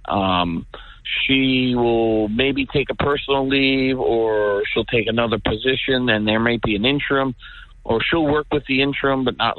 It's not going to be anything that's going to dirty her ego or her reputation. They'll put some kind of spin on this where she's so valuable that she can't leave the district, something like that. That's my humble opinion, just knowing the Smalls and, the stuff that they do and how they handle situations. I would say something unprecedented that you've never heard about, or and you were a school board member, is going to happen. Something so outrageous that you were going to look at ourselves and like, what the hell? Now, let me ask you a question, John, because this will matter in terms of my prediction. I won't go as far as you went. Something is going to happen. You maybe said it, but you have such a wide array of things there. Here's what I believe. There's two scenarios to me. She either gets suspended or they allow her to take an administrative leave of absence. So I don't think we need to complicate it. I don't think there's going to be a lot of nuance here. I don't see this as she will consult with the district. There'll be some buffer in between, or she won't be able to be in any of the buildings, but she can still work. I don't see anything torturing the English language or credulity to that level. I could see them allowing her to be, quote unquote, because the whole thing would be just a fake, but let her do an administrative leave. Look, I'm not guilty of all of this, but the appearance is such, and I do face criminal charges, so it's not appropriate for me to be the active superintendent now. I'm going to take an administrative leave, make it her decision. Could you take an administrative leave, though, and then the board just, oh, thank you, this is just so benevolent. You are greater than Santa Claus. You're greater than the toaster, than sliced bread. You're amazing. Could they then say, we will pay you while you're on administrative leave? Can you take a voluntary administrative leave and get paid?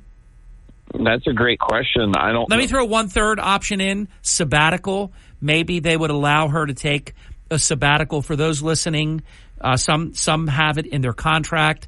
Some boards are open to it because they believe that whether it's train-the-trainer stuff or a superintendent going on a sabbatical will come back with such amazing information and stuff that it's worth it. So I say either they suspend her, she's allowed to do this administrative leave scam, or a sabbatical.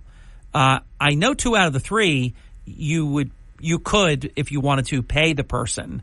I just don't know if you take an administrative leave, like, hey, look, my ailing parent, I've got to leave.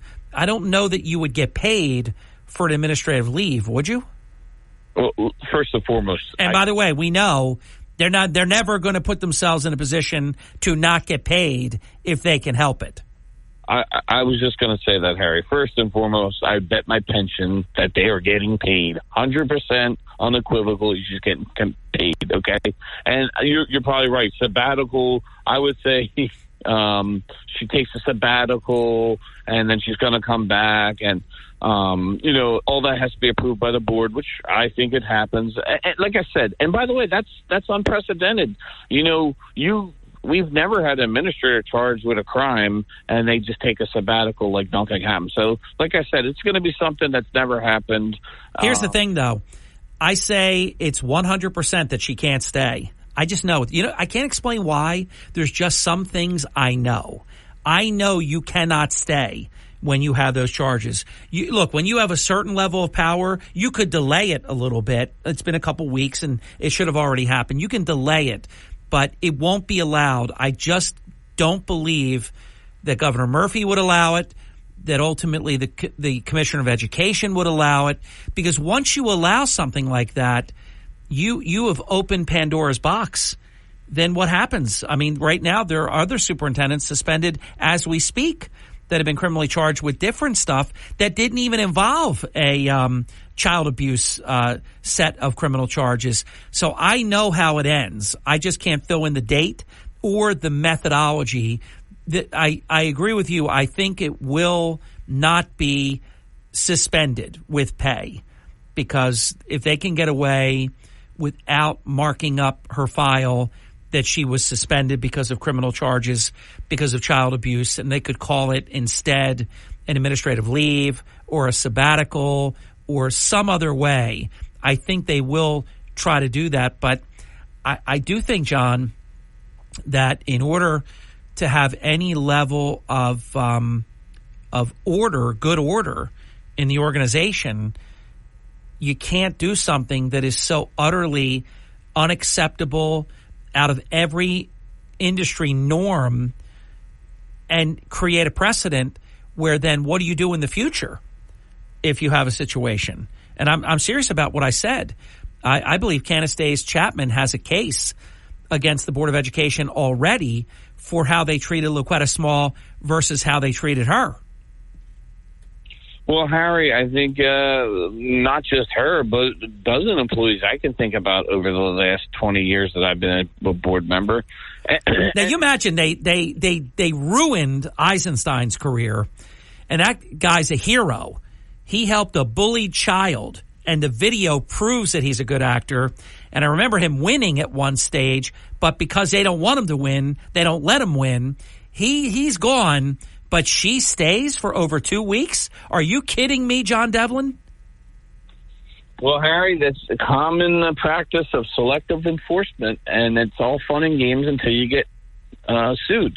Listen, Harry, we also haven't talked about who, when she takes a sabbatical or leave of absence or goes on vacation and gets paid. By the way, I'm sort of ashamed of myself. I just gave them the idea of the sabbatical. They probably didn't think of that.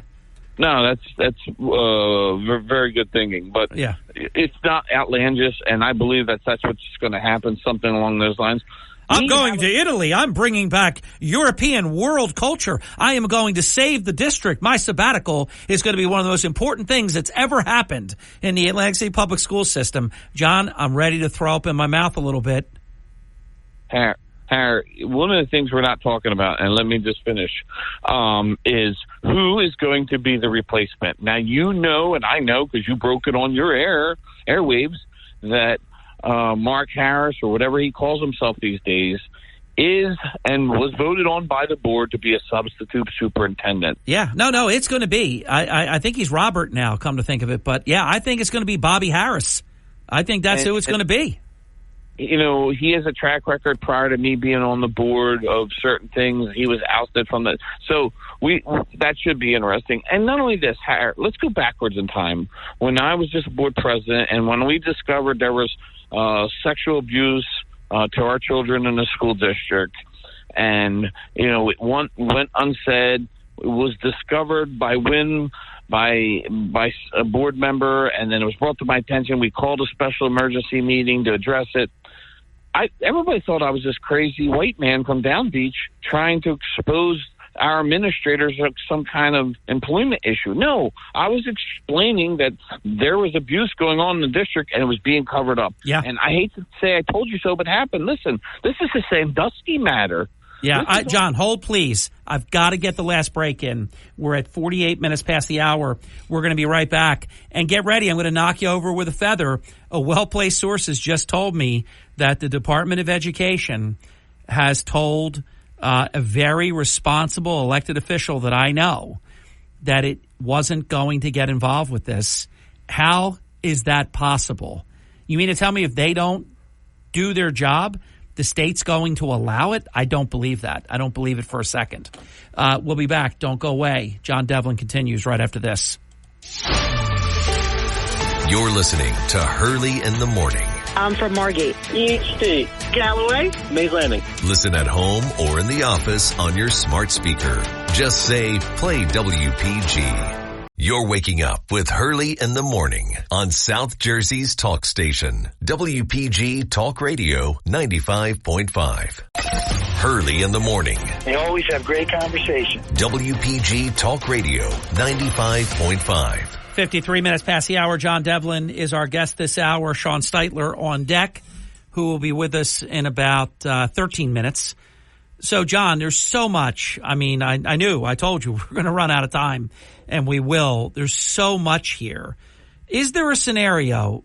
Do you entertain that there is a scenario where she will not be suspended, Luquetta Small, with child abuse criminal charges, multiple ones, by the Atlantic County Prosecutor's Office, and the disposition is probably a year to 18 months away, where she would just stay in the position like nothing happened? Is that a scenario that could be the end result here? You're going to here first, Harry, and I'm going to tell you yes. And here's the scenario. The district and Riley, and by the way, they're listening, so let's be clear here. Where they're going to try to twist this where this did not happen during school hours. This did not happen involving the school district. So this is a personal and family matter. That's how they'll twist it. So is there a scenario? Yes. I could be 100% wrong, but... Well, now you tell me, though, if a teacher was charged with child abuse of their own child and it didn't happen in the school, this child happens to be an Atlantic City High School student, by the way, the Smalls. But I hear what you're doing there, and they would be very sick lawyers if they conjure up something like that. So you're telling me a teacher that would be charged with the same exact thing, they would go to school today and they would be teaching? I didn't say that. I know you didn't. I did. No, I didn't say that, and I'll say this. We've had teachers that were charged outside the school district with totally different crimes that have anything to do with children, and were still suspended without pay, by the way. Well, then get ready to protect a small. They will be opening up, but they don't care because all their attorney friends get rich. You know, they love it. They love it. They welcome it, it seems. Can you imagine the amount of tort claim notices that will be filed if this is handled this way? They don't care, Harry. It's not their money. They spend it like a bunch of drunken sailors. They hire who they want. They fire who they want. And again, you know, the consequences, what's your consequences? They're not missing a paycheck. Marty Smalls hasn't got a paycheck. He's got a raise. Listen, this is the scenario here. Since I've been on the board and we discovered child abuse, sexual abuse, child molestation, this has been a Sandusky matter. Think about it, Harry. Everybody's too scared to go against a small faction. And they actually short-circuited your investigation. They didn't change one policy and procedure. What I really believe they need to do, she needs to be suspended immediately, and then the new superintendent needs to immediately get to work on redoing the child abuse policies. Every school in the district that has the policy that you notify the principal first, that all has to be changed because, as you know, state law requires that you notify the Department of Child Protective Services first. They're violating New Jersey state law. I mean, this is incredible what's going on, John. Those who ignore evil are just as evil as the perpetrator. We have administrators, lawyers, and beyond ignoring evil. This is what happened in World War II. By the way, if an attorney gives an official recommendation that no suspension is warranted because they do some convoluted thing by removing it from the school and saying that it's some kind of, personal thing or this and that, I think that attorney, somebody should file bar ethics charges against anybody that participates in a scheme like this, John. It's really the only way to effectuate change. They're coming after people for no good reason. Good people are going to have to start coming after them. Good people need to start coming after him. Good governments need to start coming after him, i.e. Brigantine, i.e. Ventnor, i.e. Margate, and beyond. How can you you let evil happen, you're just as guilty. And the good news is Ventnor and Margate are writing the Department of Education, so they'll be writing the Commissioner of Education. But, there's a lot of people. Corsi's wife, who's a good person, but friends with bad people in my estimation. I mean, the county superintendent is letting people down. The Board of Education is letting people down. The Commissioner of Education, the governor. I mean, they're all letting the people down. Yeah, Harry, you nailed it. And let me be real clear about the county superintendent. That is a position appointed by the governor's office. So she is technically a state appointee. So she doesn't report to Denny Levinson. Do you think Denny Levinson would let this allow? Do you think he would allow this to happen? No. You know why? Because I called him, and he told me he has no control over her. It's just county in name because she handles Atlantic County. By the way, I will say this, and I don't talk for Denny. You raise a good point about Denny Levinson. If Phil Gunther, the Atlantic County Institute of Technology, and it would never happen, but just say all of this was transferred to him, he would not be on the job right now. Of course not. Of course not. It's bizarre. We're living in bizarro world. Sorry to plagiarize your words, Harry, but all right. You know, it's true. At the end of the day, you know, how far do we have to get? We have child being abused. We have child being sexually assaulted. I mean, what's next? A child disappearing, a child murder? And their relatives in prison for child exploitation, sexual assault, and all this, whatever the charges are. It was one, and it wasn't a good one because he's doing a lot of years in state prison. I mean, you can't make this up if you try. John, thank you. Sean Steitler is here, Atlantic and he's City, next. WENJ HD3, Millville, a Town Square media station. Everything you need to know in 6 minutes starts now.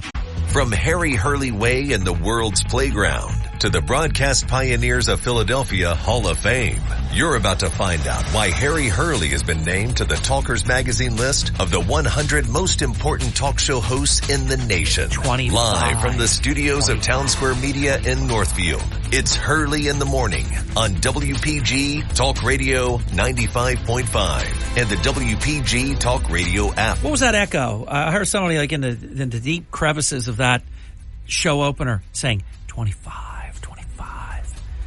East Coast Roofing, Siding and Windows, Sean Steitler, owner, president, and chief executive officer, here this hour.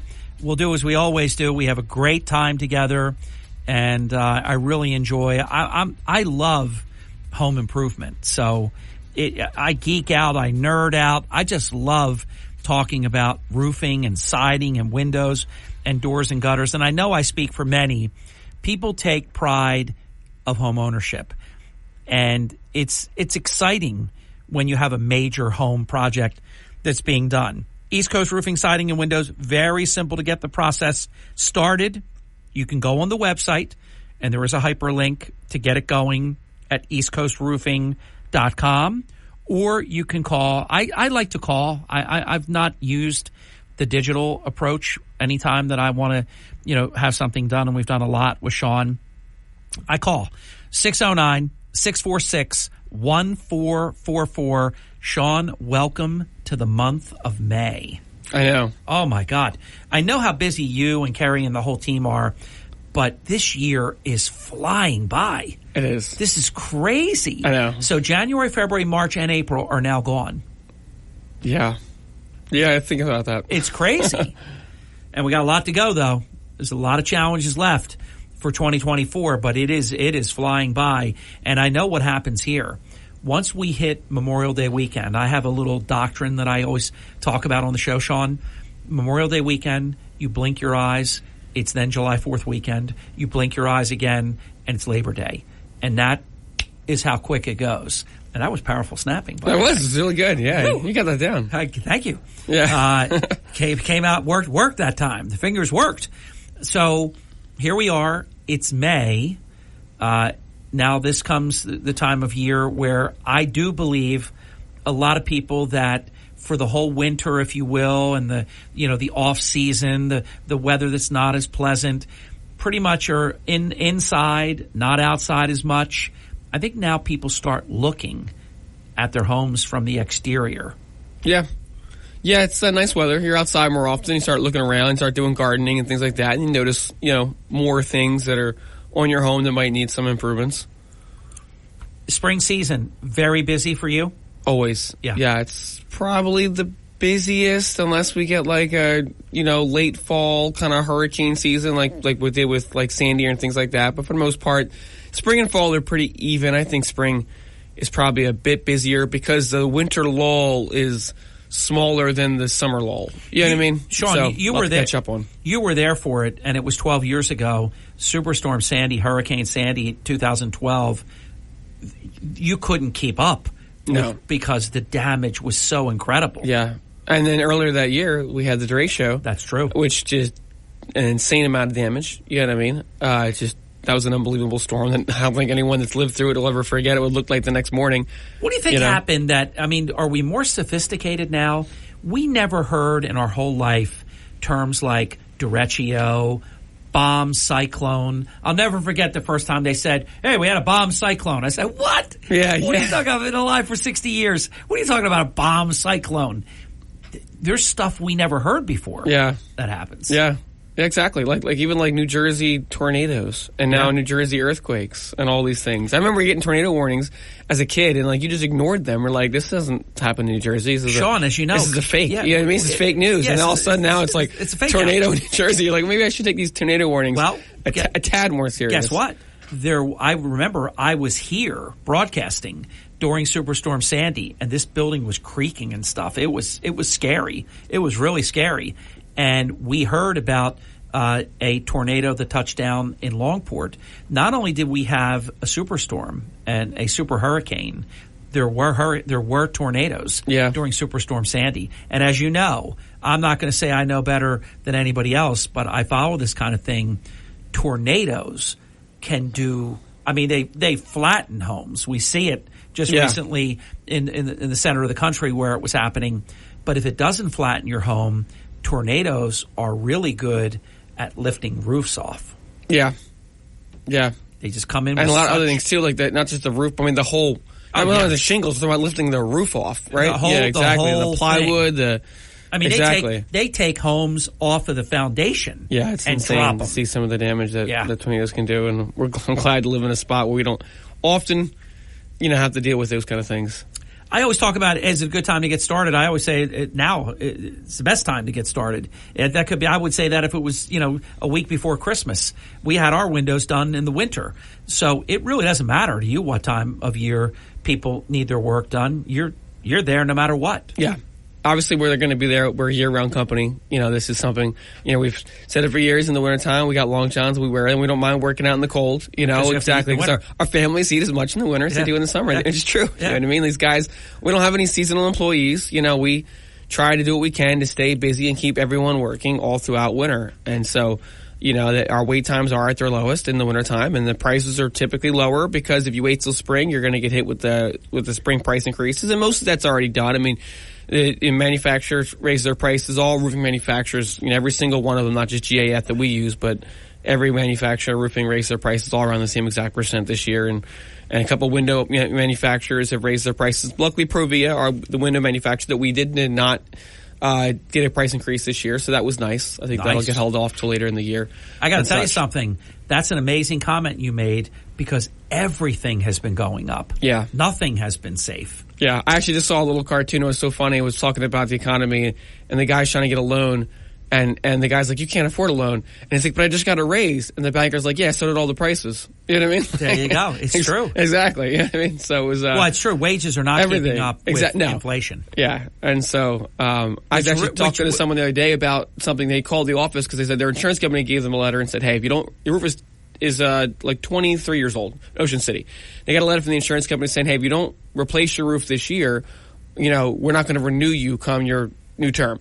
And I was explaining to the guy, I'm like, listen, we can maybe send you a letter that says, like, hey, the roof is probably in good shape. I'll go out there to do an inspection. We'll send you a letter saying the roof's in good shape. And he's like, well, my insurance company may not even care if I got a letter from God saying the roof was in good shape. They want me to replace the roof. And I was trying to explain to the guy, like, listen, the one you can look at it is that if you're going to keep this home, like if you're looking to get out of there in a couple of years, you think it's going to be a tear down, then try to fight it and get over it. But at the end of the day, you're going to be there and you're going to be there for another, it was like 23 years old. Like maybe you get to 27 years without having any problems. I said, but in the next 3 to 7 years, you're going to replace it one way or the other.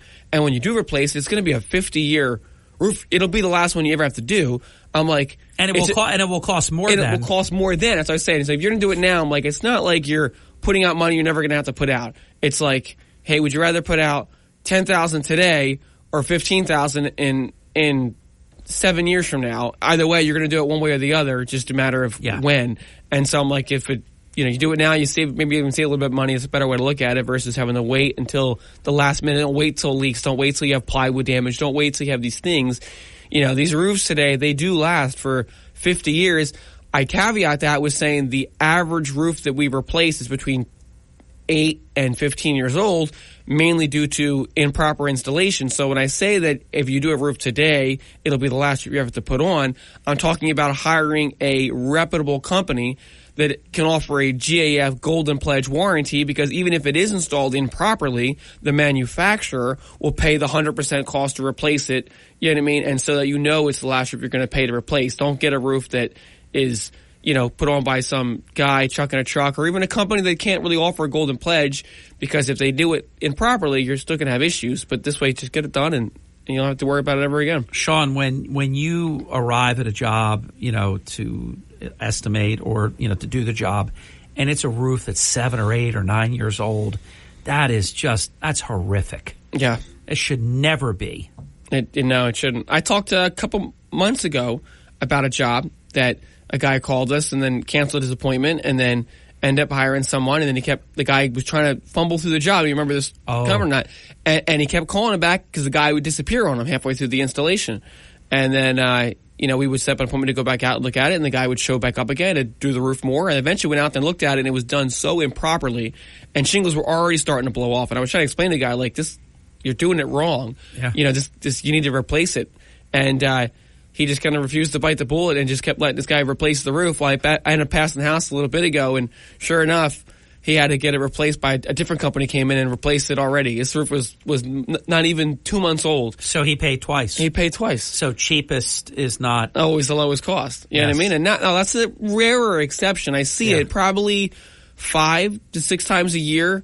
We'll end up having to do a roof that's probably less than 6 months old from a company that's botched the job and disappeared and ghosted the homeowner, and then they have nowhere to go. But I would say mostly it's between I would say 8 and 15 years old. And, we do still get roofs that are older. And that range is unacceptable even at the high end. You shouldn't be replacing your roof at 15 years. No, you should not. It should be, a 25-year shingle should last at least 20 years. Storm damage excluded. Sometimes you get a storm and it roughs things up, or you live close to the coast and, get some inclement weather that makes it worse. Which is understandable. But, even the architectural shingles, really, they should be going to 27 to 35 years. Much more straight ahead. It's 17 minutes past the hour. Sean Steitler, owner, president, and chief executive officer of East Coast Roofing, Siding, and Windows, who are the official and exclusive provider for the Hurley in the Morning program and the Harry Hurley family, which we're very proud of, for roofing, which we've done, siding, which we've done, windows, ditto, doors, ditto, ditto, ditto, ditto. Because 2 front doors, we did 2 garage doors over the course of the last 25 plus years, and the sliding door in the back. Sliding door in the back, I've lost track how long ago that was. It still operates like it's brand new because it was. Sean, I want to talk about this when we come back. If you don't put a sliding door in level, the trouble that awaits you is unbelievable.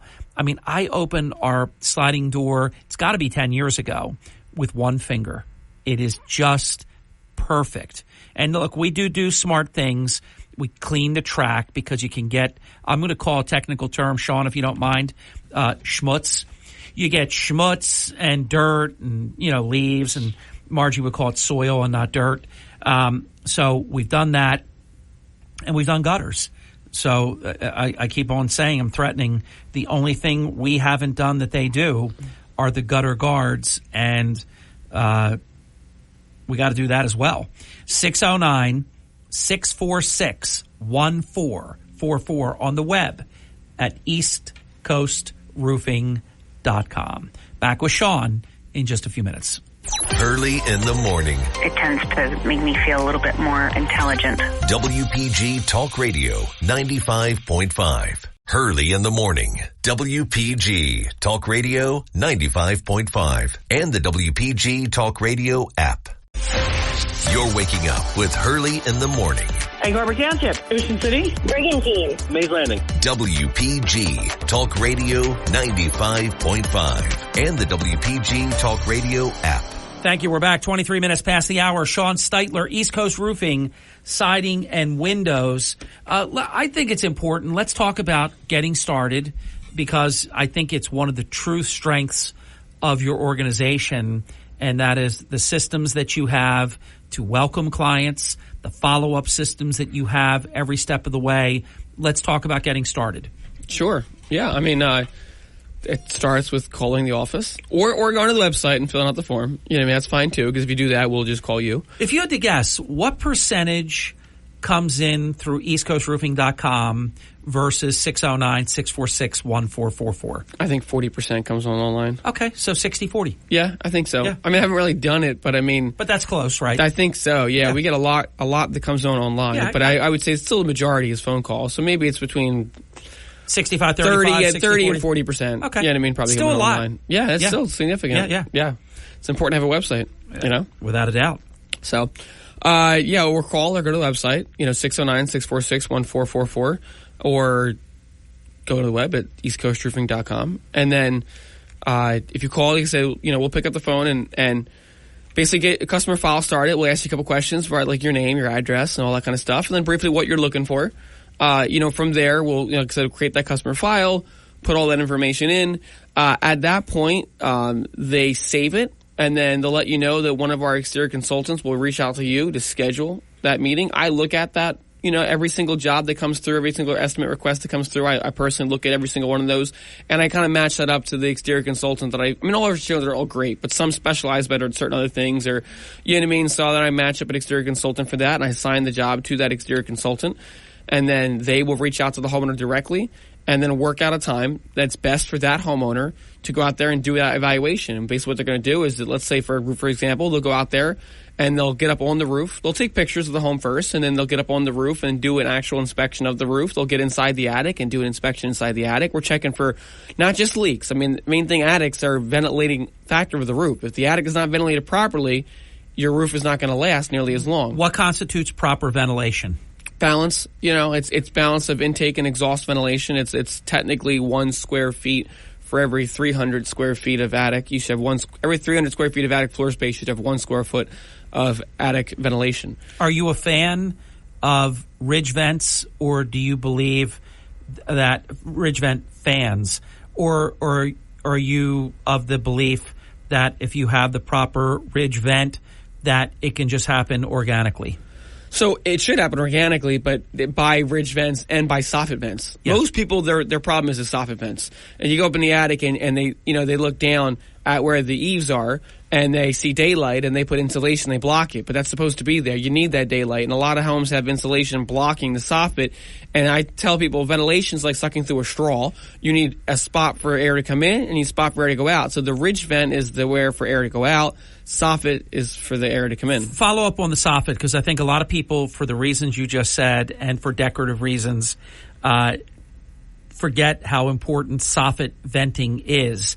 Now, I've seen actual vents, and they don't look bad. I've seen perforated vinyl. Yeah. And I kind of like that. Yeah.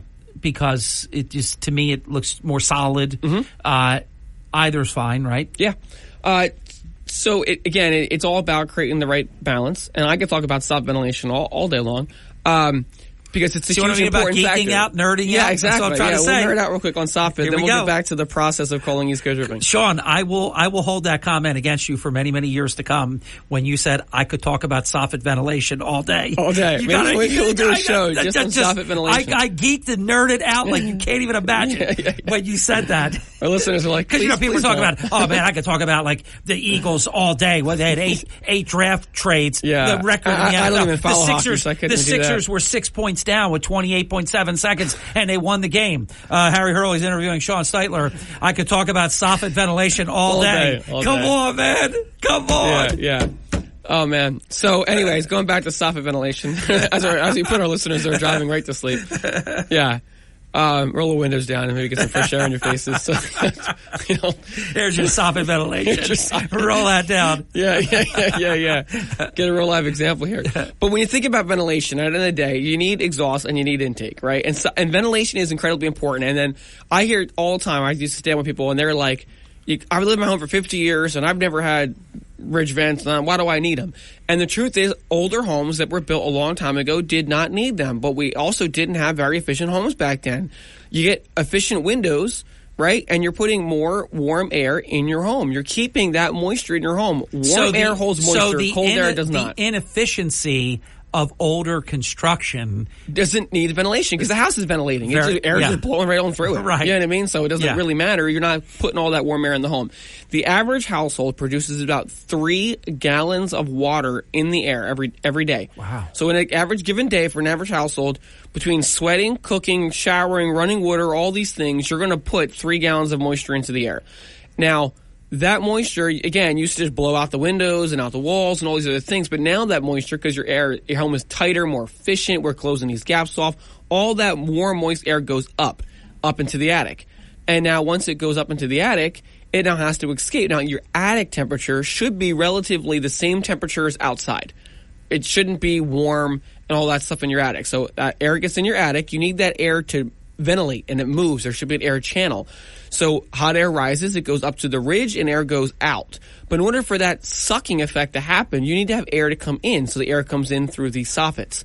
And so air goes in the soffit, air goes out, and now that warm air is outside by the time the air temperature drops enough to that it has to release the moisture. But if that warm air gets trapped inside your attic, and as that temperature begins to drop, that moisture's got to go somewhere. It's going to evaporate. It's going to come out of the air, and it's going to go on the nails first because the nails are the coldest point of the attic. It's metal. It's a conductor of energy. Half it's outside, half it's inside. So it forms on the nails, forms on the plywood, drips off the nails, drips on your boxes, drips on your insulation. There you go. And you get all this condensation. Now all that moisture and dark and dampness starts to create mold and all these other problems.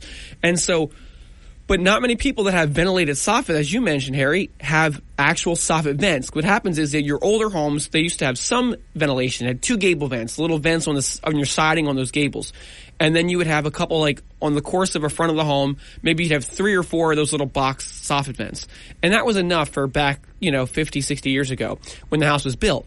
But what happens is when they get vinyl siding, they don't want to paint that soffit anymore. They don't want to paint the fascias, so they want to get siding. And now a siding guy comes along and he gets perforated soffit.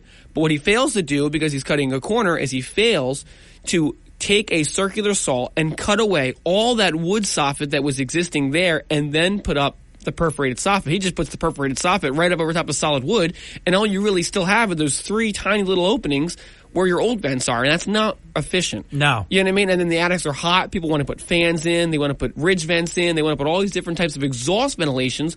What they don't understand is that's short-circuiting their entire ventilation system. You can't have a fan and a ridge vent. You shouldn't have gable vents and a ridge vent. You need one type of ventilation, and the most efficient way is a ridge vent across the entire peak and soffit vents across all soffits. And that creates that circular flow. If you put a fan and a ridge vent together on a roof, that fan's going to suck air out forcefully because it sucks on, but it's going to bring air in from the source of least resistance, which is the ridge vent. So you're sucking hot air in from the ridge. You're not sucking any air in from the bottom of your attic, so you're not really getting that ventilation. So board over the fans, open up the soffits, and get a ridge vent.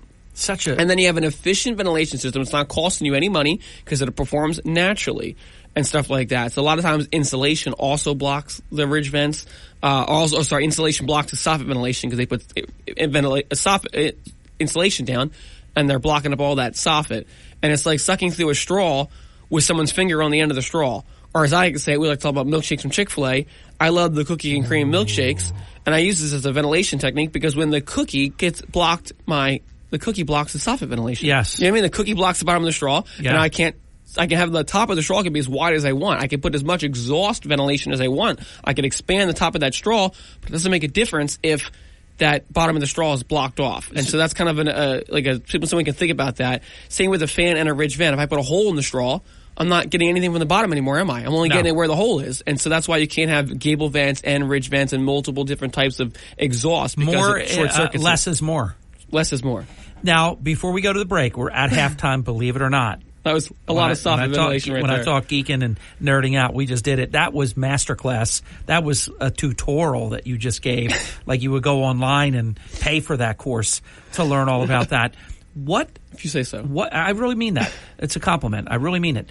Sean Steitler is here, East Coast Roofing, Siding, and Windows. What percentage humidity do you recommend in the home? Oh, I don't even know if I know the answer to that question. I'm going to look it up during the break. Yeah, maybe we could look that up. I don't know. It's inside the home. I am looking. It is inside the home. That's true. I am boring you. Your exterior. That's a inside the home is like what? The closest you come is to a roof inspection, exactly inside the attic or something, or the windows if you come on the inside to inspect. Whatever temperature you want. Right? I do want to bring up humidity though, because I think it is a big deal, and I do agree it's outside the scope of owner operator Steitler. Yeah, but I am looking at my thermostat right now, and I want to learn if I am the proper humidity. I think my humidity might be a little bit high. Maybe. We'll see when we come back. For some reason, I'm thinking like 35 to 45% humidity. And if you have a smart thermostat, it'll always tell you what your humidity is in the home, because it does matter. Because if the humidity is high, you're going to need to keep the air conditioning lower, because the humidity makes you feel hotter. You ever hear people say, oh, it's a dry climate. Oh, it's not the heat, it's the humidity. This kind of thing. I'm going to look that up, and I will report back with Sean Steitler right after this. People all over the Jersey Shore have found the easiest way to stay connected to South Jersey's talk station. It's the WPG Talk Radio app. Read free, unlimited South Jersey news. Listen to your favorite talk shows. Send us breaking news tips and more. The WPG Talk Radio app is powered by Smokers Haven. You'll find the finest selection of cigars at any of their 5 locations. Stop in and let them help you find the perfect cigar to pair with your life. SmokersHavenNJ.com. WPG Talk Radio 95.5. Hurley in the morning. The more we talk about it, the better. WPG Talk Radio 95.5. We're back. I'm very pleased to report that I looked it up, and I looked at 3 reputable outfits, and they're all national. One said 40 to 60%. Another said 30 to 70%, and another one said 30% to 60%. And Sean, would you agree with me that 52% is within all 3 of those models that I shared? It is, yes. It is. It sounds like it's pretty much, unless it's 0% or 100%, you're pretty much doing fine. And Mr. Sean Steitler, Mr. President of East Coast Roofing, Siding and Windows. Hold on. I went to SREC Trade instead of my Ecobee. SREC Trade is my solar. Oh, look at it now. 50%. That is just spot in the middle. That is beautiful. Beautiful. Ponderosa. Yeah. But keep in mind, perfectly humidified according to statistics. But you did the roof. You did a lot of things. The windows. We fixed all the air gaps that are in the house. We do have proper soffit venting because we have the perforated vinyl, and we didn't put it so that it's just cosmetically covering solid wood. And we have the proper ridge vent. And so here we are, 50% relative humidity. I'm very happy right now. You should be. Yeah. I'm very pleased. So proud. Yes. As I say, I geek out during your show. All right. So we didn't get to because we are on. I know. Sean, we are torturing them. And don't forget, call Sean though, 609-646-1444. You want a one-on-one of East. You want to talk about soffit venting? Yeah. Sean will call you at 10:06, and you can talk for the next hour.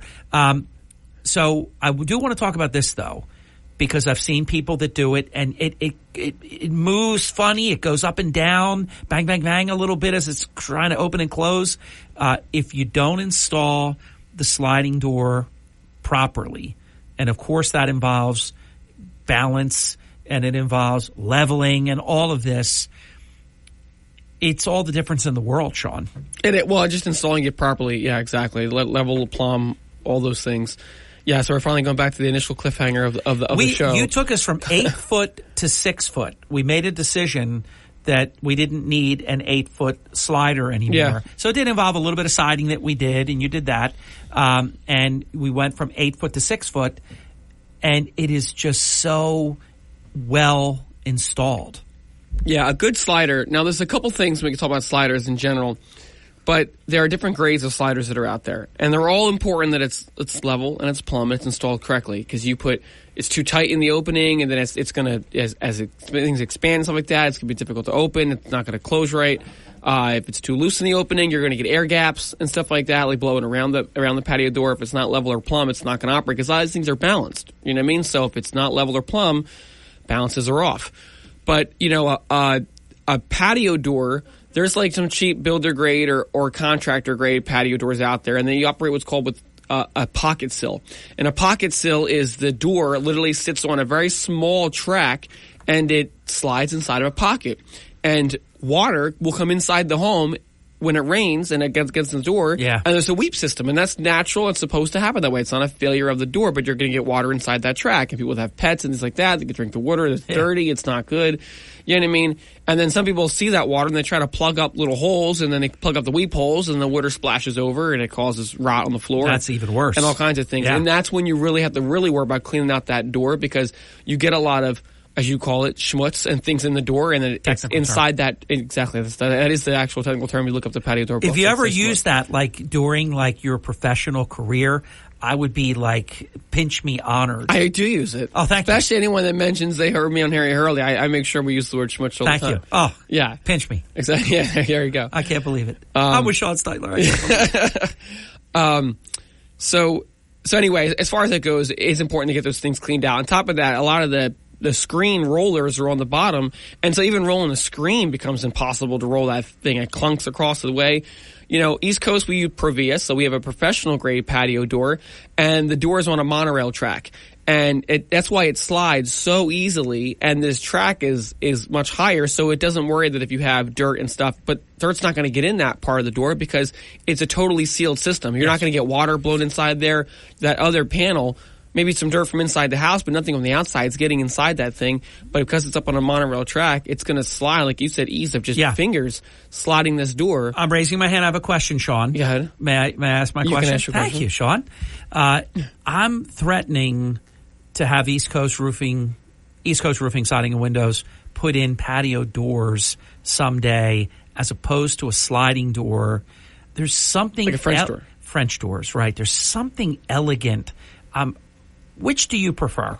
Sliding doors. You do prefer sliding Absolutely. door? Yeah. Is that for effort of like no maintenance and they last a long time? Is that aesthetic? What's the reason for your answer? All the above?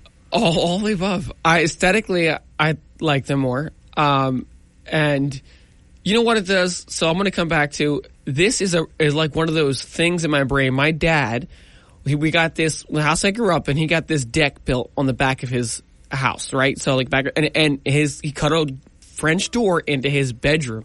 Now as a child, I'm like 5 years old when this happened, right? And it was a French door, but the one was most French doors, only one operates. The right. other one is solid, right? Yeah, one's decor, it's a fake out. Exactly. And that bothered me as a child right, so you think you have much. double doors, but you don't. You have exactly. a single door and a fake I out remember door. thinking as a kid, like, why is this door doesn't work? It looks like a door. Why has it got a handle on it? I remember, what's the point of this thing? And I think that subconsciously, I just realized that's probably still buried in my brain. That as a child, I was so annoyed that the fact that there's door, which looked like it'd be really cool, like it would open up both doors, and it was just a big disappointment. And so I don't like French doors, and this probably roots back to that. Patio doors, it does exactly what you think it's going to do. It slides, it's nice, you get all this glass. You know what I mean? They're like half the price of French doors. Yeah. You know what I mean? So there's a huge cost savings there.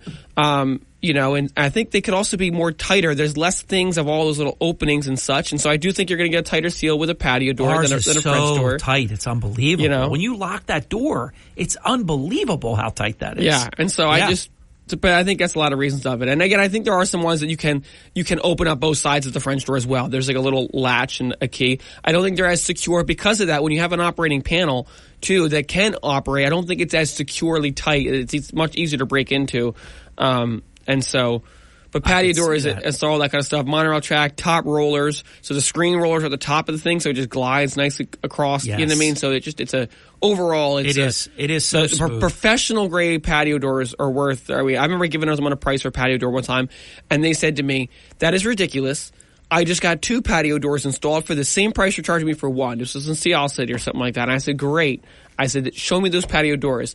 We went over to there, and there were air gaps over the whole thing. You could stick your hand there and just feel the air blowing through all these things. I'm like, well, this is what you paid for. This is not even the same product. Yeah. I said, this does look like a patio door.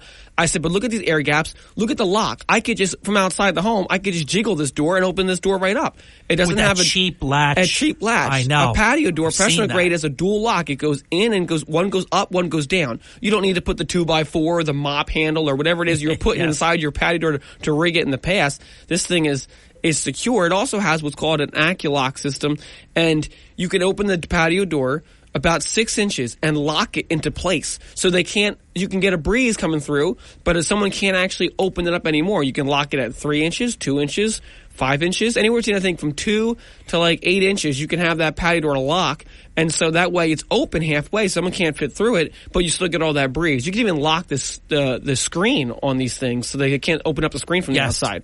And so professional grade patio doors is where they're at, but they'll last a lifetime, and they're not going to be all falling apart and fogging up and all that. Not to mention the warranties that cover parts, pieces, glass breakage, even accidental glass breakage, screen rips and tears, seal failures.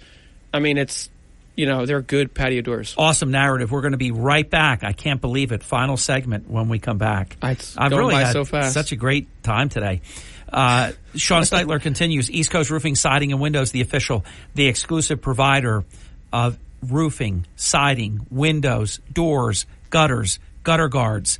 Tell Sean that I asked you to call when you dial 609-646-1444, or if you navigate digitally on the web at eastcoastroofing.com, and there's a hyperlink right there, and you can also reach out to the team right there, and then you'll get a call back. And something that I learned a long time ago from the late, great Larry Steitler and the great Sean Steitler, owner, president, and CEO, if you call, we'll show up. That's true. And that sounds like, hey, thanks a lot for nothing. But just getting people to show up today is a challenge. Getting people to show up for the last 25 years has been a challenge. Yes, if you're not dealing with the right company.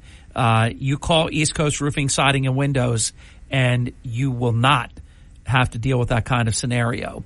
Tell them I sent you. We'll be back right after this. You're listening to Hurley in the Morning. It's a source I can trust. WPG Talk Radio 95.5. WPGG Atlantic City. WENJ HD3 Millville. A Town Square media station. Hey, if you want a firearm that is easy to transport, you got to check out the U.S. Survival Rifle from our friends at Henry Repeating Arms. Now, it is a portable rifle that you can put together, take apart in just minutes. And then when you're not using it, you can store the parts in the little case that it comes in. It's so small you can store it pretty much anywhere, and it's light enough to carry everywhere. Now, it comes in black and 2 different camo patterns, and you can pick one up for $300 to $400 depending on the finish. Check out their videos. Go to their website. It's one word, henryusa.com/survival. And while you're there, make sure you order their free catalog. Now, Henry makes more than 200 rifles and shotguns and revolvers, all made in America, all backed by a lifetime satisfaction guarantee and the best customer service in the business. Go to their website, henryusa.com, get their free catalog. They'll send you free decals and a list of dealers where you are. That's henryusa.com, free catalog decals for the Henry U.S. Survival Rifle. Hurley in the Morning. It's a woke society, and I am fed up with it. WPG Talk Radio 95.5. Thank you. We're back 53 minutes past the hour, which means 13 minutes until Brian Kilmeade. Wonderful to visit with Sean. Sean Steitler is the owner, the president, and the chief executive officer of East Coast Roofing, Siding, and Windows. They are the official and exclusive provider for roofing, siding, windows, doors, gutters, gutter guards, and not only for the Hurley in the Morning program, but for the Harry Hurley family as well. Sean, I have to say, it really is a joy for me because I can't do business with someone that I wouldn't do business with. Yeah. I mean, I know other people will, but I can't. And my recommendation of your company and you and your team is unconditional. That's also rare for me. And I just believe in you, and I believe in your company. Thank you. I appreciate and that's earned. That. Yeah. I mean, that's earned, and, you know. That's 45 years of hard work on my father's part. You know what I mean? That's just cared about doing what's right, you know? I mean, I think I can say, because we've been together for so many years, that obviously, we never bury the lead. Roofing is what your company is most famous for. So roofing, is it a fair comment if I said you do more roofing than any other item that your company does? Yeah. So there we go. I'm not surprised. It's not an interrogation. It's an interview. Yeah. So roofing is the wheelhouse. But what's also very impressive, I've seen people that do other things, but they don't do other things as well as they do their wheelhouse, if you will. Everything you guys do, you do very, very well. And I can say that because I've seen you manufacture gutters on my property. I've seen you do vinyl installation. I really have a lot of respect for that, because if you don't do that right, all of us have driven by either new developments or someone that has had siding done and it wasn't done correctly, and all the ripples and waves. I don't know how they live with that. I'm a freak. Well, don't get me wrong, and a control freak at that. I think that just looks awful. It does, and I think you're kind of stuck with it. I mentioned earlier in the show that, that our average roof that we replace is probably between 8 and 15 years old. It would probably be the same for siding if siding wasn't cosmetic more than it is essential. If your roof is leaking, you have no choice but to bite the bullet. If you hired the wrong siding contractor, and trust me, I've seen it. I've driven past homes and it looks awful. They just got it done and they didn't do the capping right, the flashing right, awful. And it just wavy. Long runs. And siding is more than roofing, more times than not. Roofing is like 2 facades of your house. Siding is all 4 sides. So there's more siding than roofing. Siding is materials, labor, everything is more expensive when it comes to siding. So if the average roof is $15,000, the average siding job is probably $25,000. But if you just spend $25,000 and all the cuts aren't mitered and it's a little wavy, or let's say you spent $17,000. Let's say you cheaped out one with someone cheaper and they did $17,000, and now you don't like the way it looks because they cut corners and stuff like that. The odds of you biting a bullet to spend $25,000 now just to get those things fixed and get it done right is probably not going to happen unless you got, a significant amount of wealth. And so they're just going to have to live with those, and that's what I tell people sometimes, think about you're going to live looking at your home. Yeah. As long as you live here, you're going to, and you drive in every day, you pull in and you see the imperfections, and it's terrible. It's worth the extra money to do it. You know what I mean? And if you don't leave room for the expansion, then look at the problems you get. Yeah. No, it buckles and it just looks terrible, and then you're stuck with it because you're not going to do it again. How are the products of today, your vinyl siding, the shutters? Because I something for me, when I go by and I see really faded shutters. I knew you were going to say faded shutters. We've been doing the show too long together. I was going to say faded shutters bother you. I knew that's what you were going to say. We had schmutz earlier. Yeah, schmutz and faded shutters. Now you could paint them or Harry's Achilles heel. And do certain things. But the new products today hold up to that ultraviolet A and B rays a lot better than they used to, don't they? They do, and the proof of that is the darker and darker colors are starting to manufacture. I mean, they wouldn't you couldn't get black vinyl siding 10, 15 years ago. They would never dare to make it because they had trouble making the dark blues. The dark blues would fade. Yes. You know what I mean? There was tons of warranty clauses on those. One of my favorites, not for me, but it's aesthetically very pleasing to me. I love the hunter green, so the really dark green shutter. But it fades in yesteryear products and looks terrible. Yeah. So, we, as you know, we went with the classic white vinyl siding, black shutters, and ours haven't faded. Yeah. If you get, they again, now it's just, things are just much. I'm not saying nothing's prone to fading, but I mean, there still are some warranty things. I don't know how it all happens in the factory beyond me, how they make this thing, if they mix it wrong or whatever, it'll cause it to fade in the future. And that's why it's warranty. I mean, CertainTeed does have a lifetime warranty on fading. And I've seen jobs that were installed almost before I was born, and they've called us. And, we weren't the ones that installed it back, 30, 40 years ago. But they said, hey, this is all faded. I'm like, is this, they original owners, and I guess is monogram, and I'm like, this is under warranty. And I've seen CertainTeed pay 100% of the cost to get that ticket 30, 40 years later. Wow. And their siding is obviously much better now, but I mean, they make these I keep seeing them come out every year, these darker and darker colors. Now it's called tuxedo. It's basically black. You can get black fascia, black soffit. You can almost get black siding, and But holds the up now. importance of that, though, is I go to say that to homeowners that are thinking about siding, it is 10 times more important if you are interested in a dark color that you pay the extra dollars to get a professional company to install it. Even though that it won't fade now to better technology, that panel, a black panel, is going to move. It's going to expand and contract to its fullest capability. So if it is not installed perfectly, if you don't get the perfect gaps between the J channel and the ends of the side and the cut ends, or the pulling the height, it's going to fail. I would say 90% of CertainTeed's denied claims due to improper workmanship come from deluxe colors because they're darker and they move to the full capability, and siding installers don't take the time to understand and make sure that it is installed how it's supposed to be installed, because they're going to move to their fullest capability, especially now they make those siding what's called D4 or D5. It's a 4-inch clapboard or a 4-inch Dutch lap or a 5-inch Dutch lap. The 5 inches, the bigger panels people want these days, that's even worse. Like, it's very difficult to install a dark panel that's a 5-inch panel, a double 5, so it's 10 inches altogether, because that thing is going to move all the way to the right, all the way to the left. Wow. And if you don't have it done right, so people that are like those dark colors, they want to hire someone that's cheaper, this higher-end subcontractor that's just slapping the siding up, who's going to leave town in a couple years and not have any responsibility for it. They're not going to care, and it's going to fall apart. Captain Obvious reporting for duty, sir. In the warmer weather, you're going to have expansion, and in the colder weather, you're going to have contraction. Exactly. And you have to plan. Yeah. So if you're going to hire a bad siding guy, I have him do it in the summer where the panel is the most expanded, and so hopefully, that'll help a little bit. But then in the winter, if they don't do it right, you're going to have all these gaps. Yeah. Like Cedar Impressions, for instance. Cedar Impressions is that stuff. It's supposed to look seamless. It's all that shake-looking things. But you'll see houses in the winter, it looks like jigsaw puzzles. You see every seam because they did not follow the instructions.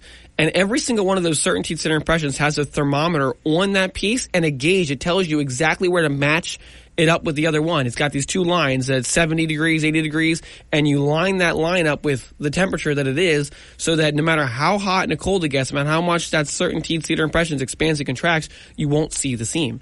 And still, people just slap it up. They don't pay attention. They're not looking at those details. They're just getting through it. And then the homeowners suffers with it, because they're not gonna get that beautiful look of their home that they could have if these little details don't get paid attention to. Such an important comment. 4 minutes left in your program, Sean. I also really strongly believe this, and I as you could testify on my behalf, I practice what I preach. One of the great projects that we've done with East Coast Roofing, Siding, and Windows is replacing every window in our home. Having windows that are efficient, that are easier to clean, obviously easier to open and close. The screens are perfect. The windows are perfect. It's one of the, I say spoil yourself. It's one of the great home improvements that you can do. It's one of the only ones that also pays for itself. I agree. Because of efficiencies. Yeah. A roof is just preventing further damaging, leaving your house alive, right? Siding is cosmetic, right? But windows, they will lower your energy bills. They'll let your air conditioner and your heating system last longer. You know what I mean? It pays for itself in the long run. By the way, could you make the case that with siding, because maybe you're going over a Texture 111 siding, asbestos shingle siding, and then I forget what that wrap stuff is called. You get that on there. Then you get the siding on. Doesn't siding also make the home more efficient? I would say infinitesimal. People say it all the time to get, like, maybe a sale or tell people, like, I heard a salesperson from a large learned something. I thought it would be substantial. Exactly. They told the homeowner it was like wrapping their home in a warm blanket. And it's like the insulation you put up over top of if you're going up with asbestos or like, not T111, but asbestos or clapboard, you put on insulation. The R value was like 0.3. It's almost nothing. It just, all it does is make the wall flat so that your siding isn't rippled from the siding underneath. That's all the insulation actually does. And so maybe a little airtight, cover some gaps or things like that. But at the end of the day, it's nothing that's going to be a difference, I would say. Did I impress you just a little bit when I slung the jargon with the Texture 111? Yeah, there you go. Yeah, T111. Yeah, exactly. I've learned a lot from you. So talk about installing windows, East Coast Roofing, Siding, and Windows way.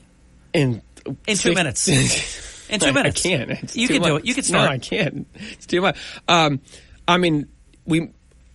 Provia windows, professional grade window. It's not a contractor grade. It's not a builder grade. They are measured and they are custom made for your exact opening. That's the biggest thing I can say to that, is that these windows, when we sell you windows, we send out a technician. The guy that's going to install the windows goes out to your home and measures every opening and gets the exact measurement, and then he gives them back to me, and I order every single one of those windows, and they can make it to 1/8 of an inch. And so Provia, it's not a stock window. They're going to then upload that order, and they're going to make that window for your exact opening. And then that window gets installed in that opening, and there's what's called OSI, minimum expanding spray foam. It fills that gap between the window and the buck frame, because there needs to be a gap there. You can't just go jamming that window inside of that. So we secure it with screws into the buck frame, and then we put that minimum expanding spray foam that seals that air gap all together. We cap the exteriors, finish off the interior, and it's like a perfect window. It's airtight. And, so that's that. So anyway, we talked earlier in the show about getting started with East Coast Roofing Siding. Yeah. Call the office, you set a consultation. This is kind of what you get in the home. I mean, we go out to the home, and that's why we tell people to don't just budget 30 minutes, budget an hour or more, because we're going to go over these great details with you and the homeowner and educate the homeowner so they know that we talk broadly here, but we would be like a surgeon, like specific about your home, what we found in your home, what's important in your home, what products fit your home, and then what the cost of those products are. And that's the consultation that we provide with a homeowner, and that is all free to them. And we can also go over all the financing options and things like that as well. It's so good. Sean, thanks for a great visit. Yeah, I appreciate it. We'll see you next time. I wish we had more time where I could tell you about how important it was for both Margie and I to both be there. They always say East Coast Roofing, Siding, and Windows have all the decision makers there, because we would have put a